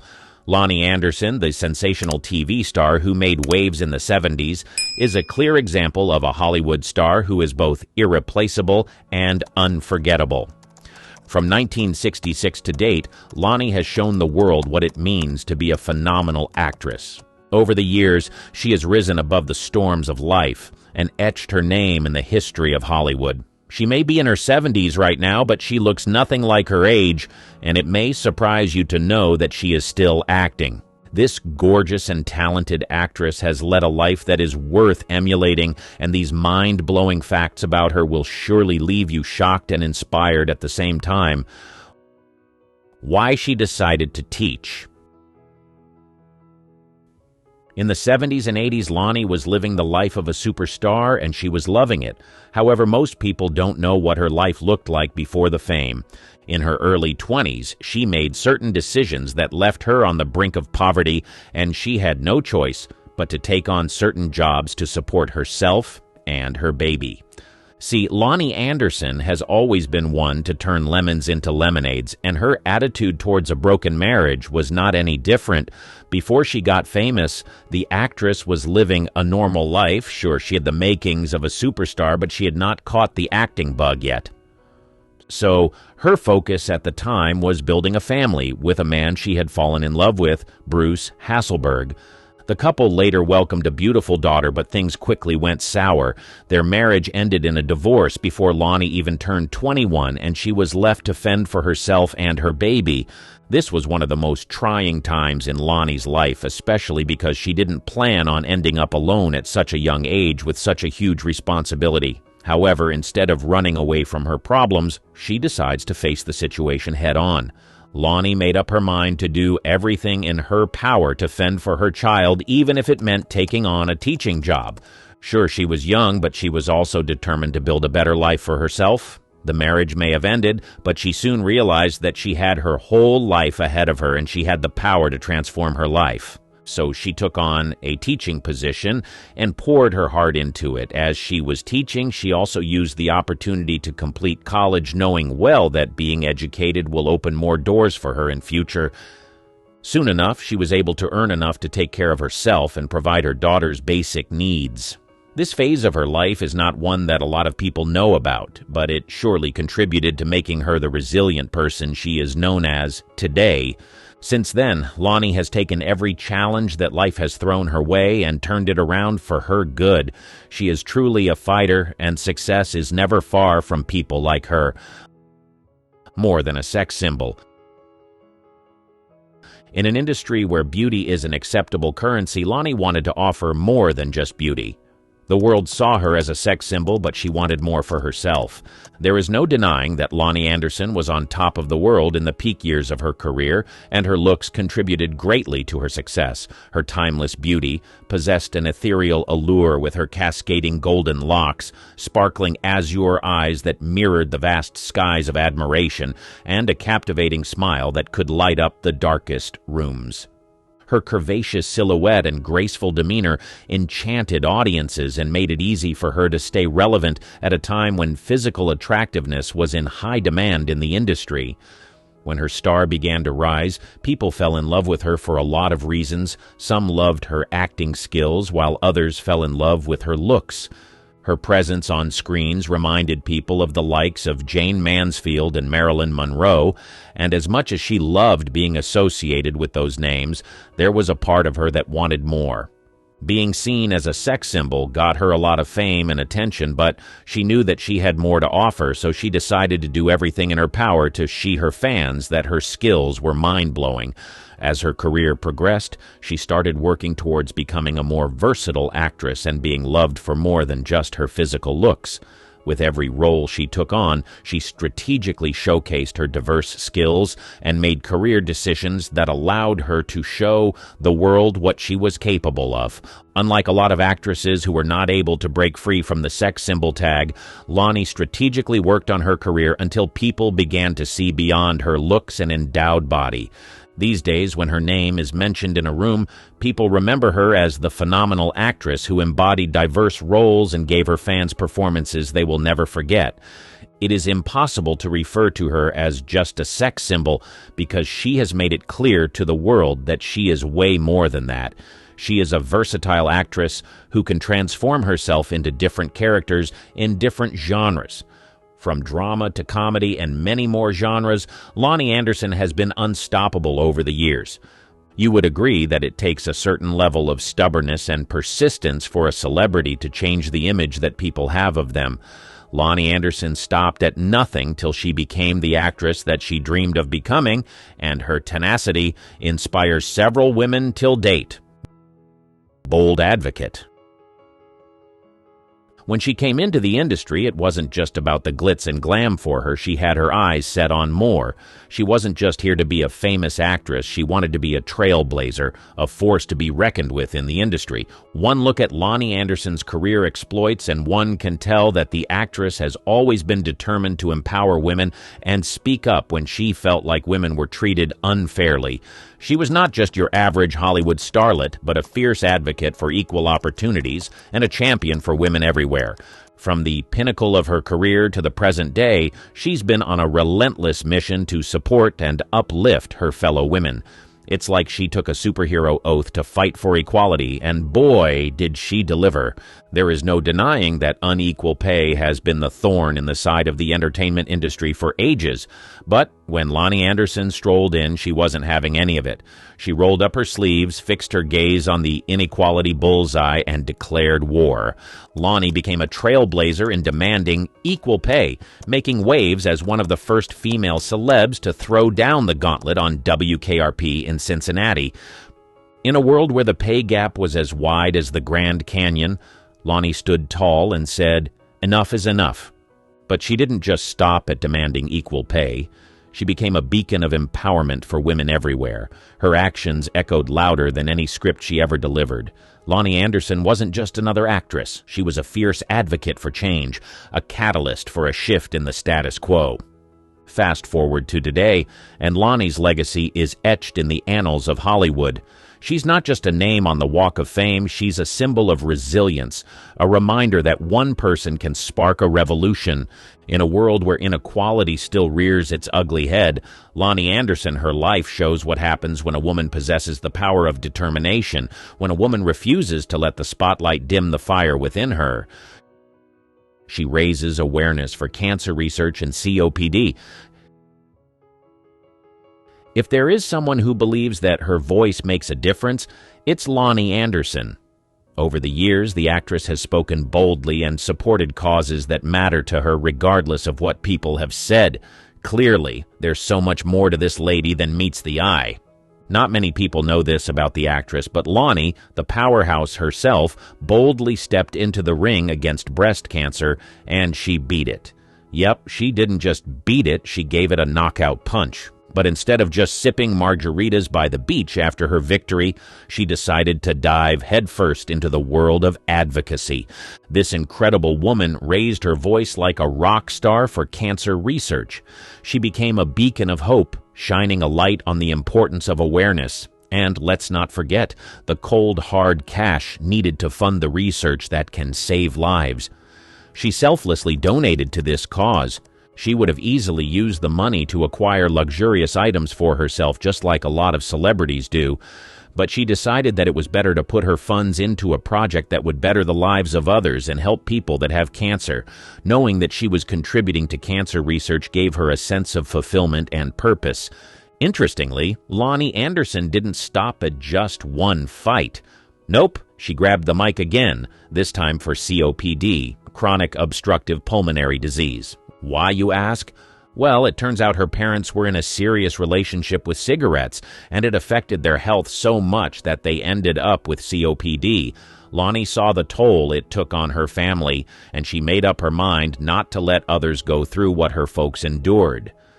It's safe to say that Lonnie Anderson is the unsung hero, fighting battles off-screen, using her voice not just to entertain, but to make a real difference in the world. Whether it's cancer or COPD, she's there, a fierce advocate with a heart as big as Hollywood. She's proving that a glamorous Hollywood life can come with a side of meaningful impact. Resilient through the storms. Now, we've all heard tales of celebrities who crumble under the weight of fame, but not Lonnie.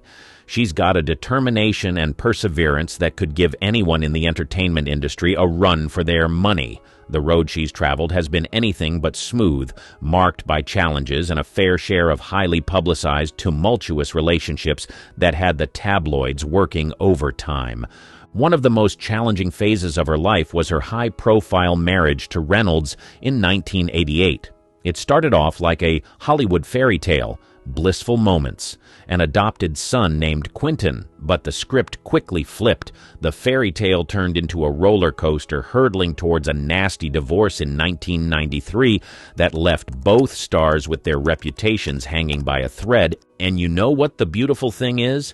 Despite the relentless scrutiny and public fallout, Lonnie Anderson didn't crumble. Nope, not her. She found a way to rise above it all, navigating through the stormy seas of tabloid chaos with an admirable grace. Imagine the headlines, the whispers, the judgment. It's enough to shake anyone to their core, but not Lonnie. She stood tall, weathering the storms of tumultuous marriages and personal problems with a resilience that's truly awe-inspiring. Her career may have faced some turbulence along the way, but she emerged from the chaos with her spirit unbroken.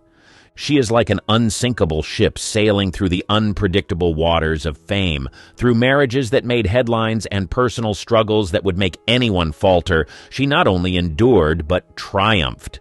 In a town where the spotlight can burn, Lonnie's resilience shines like a beacon, proving that sometimes the most beautiful stars are the ones that withstand the toughest storms. This Hollywood legend has shown us the true meaning of grace under pressure. She spread her wings. Many people know Lonnie as an actress, but not many people know that this sensational actress has also worked as a producer. From the very beginning of her career, Lonnie made a conscious effort to stand out. In a town where everyone's vying for the spotlight, she found her own spotlight and shone brilliantly. It wasn't just about the looks or the charisma. It was about that extra something that made Lonnie uniquely herself. But here's where it gets even more interesting. Lonnie Anderson wasn't content with just being in front of the camera. No, she decided to spread her wings and venture into the world of production. Now, that takes guts. Imagine stepping out of the comfort zone of being a celebrated actress to take charge behind the scenes. One of her notable ventures into production was the TV movie White Hot: The Mysterious Murder of Thelma Todd, where she not only starred, but also wore the producer's hat. It's one thing to take on a challenging role, but it's a whole different ballgame to oversee the entire production. Yet, Lonnie wasn't one to shy away from challenges. She embraced them. But Lonnie Anderson didn't stop there. She went on to produce another TV movie titled Sorry, Wrong Number, showcasing not only her acting prowess, but also her knack for bringing compelling stories to the screen. It's a bold move to invest not just your talent, but your time and resources into creating your own works. And that's exactly what Lonnie did. And let's not forget her foray into sitcom production with Easy Street. It's like she said, "Why settle for just one role when I can wear multiple hats?" She took charge, made decisions, and brought her creative vision to life. Lonnie Anderson didn't just follow the Hollywood script, she wrote her own. From captivating audiences as an actress to making waves as a producer, she's proven that true greatness lies in the courage to stand out and take charge. This Hollywood icon is not just a star on the screen, but a force behind it, rewriting the rules and leaving her mark in the industry. Staying relevant in the industry. A lot of people believe that when an actress gets older, it becomes difficult for such an actress to survive in the industry. This is because younger actresses are usually prioritized when it comes to acting opportunities, but Lonnie's story has been different over the years, and at over 78 years young, Lonnie is still very much a force to be reckoned with in the entertainment industry. Now, that's not just impressive, it's downright inspiring. She hasn't let age become a roadblock. Instead, she's turned it into a stepping stone to showcase that talent knows no expiration date. While others might be contemplating retirement, Lonnie remains an active and vibrant presence in the industry. She has refused to slow down because there's still so much to explore and share. Her commitment to her craft is nothing short of admirable. What's even more remarkable is that she's not just sitting pretty, she's diving headfirst into various projects. Television appearances? Check. Charity events? Absolutely. Lonnie Anderson isn't just relevant. She's an integral part of the entertainment landscape, proving that age is but a number. Interestingly, she's slated to feature in a Lifetime film, Ladies of the 80s, A Diva's Christmas.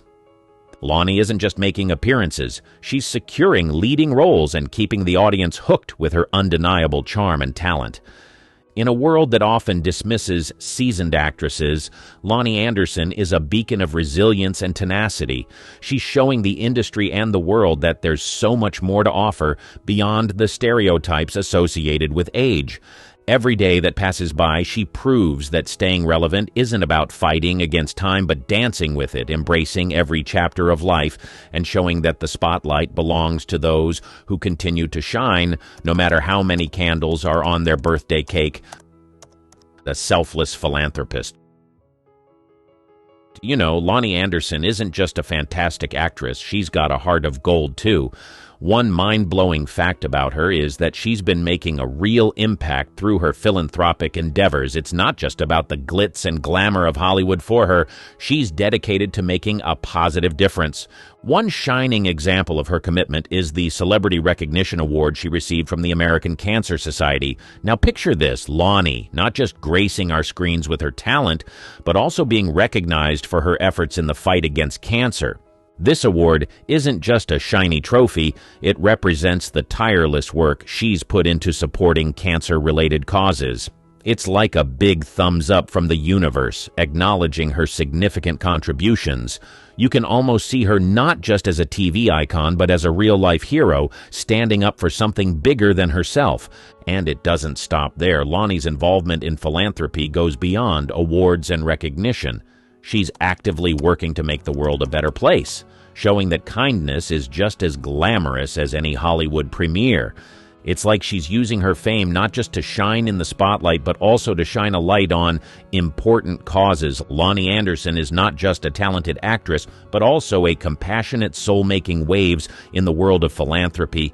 It's a side of her that adds an extra layer of awe and admiration to the person we see on our screens. And who knows, maybe she's inspiring others to take up the mantle of doing good in their own way.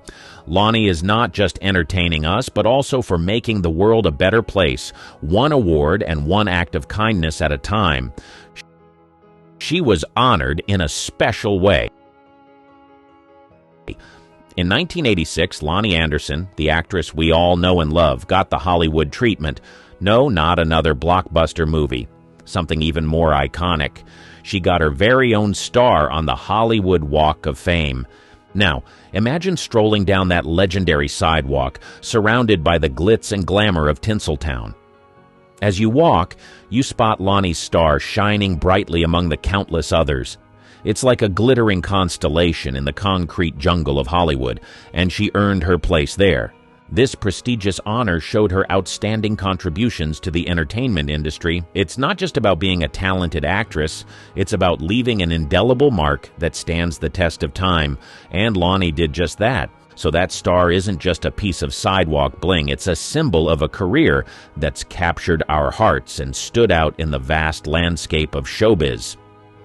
It's like a permanent applause for all those unforgettable moments she shared with us on screen.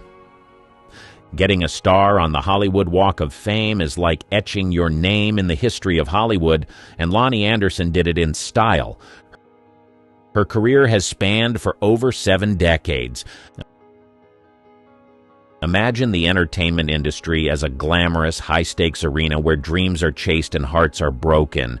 Many aspire to enter, but only a few make it through the audition room, and even fewer manage to stay relevant for decades. Lonnie Anderson?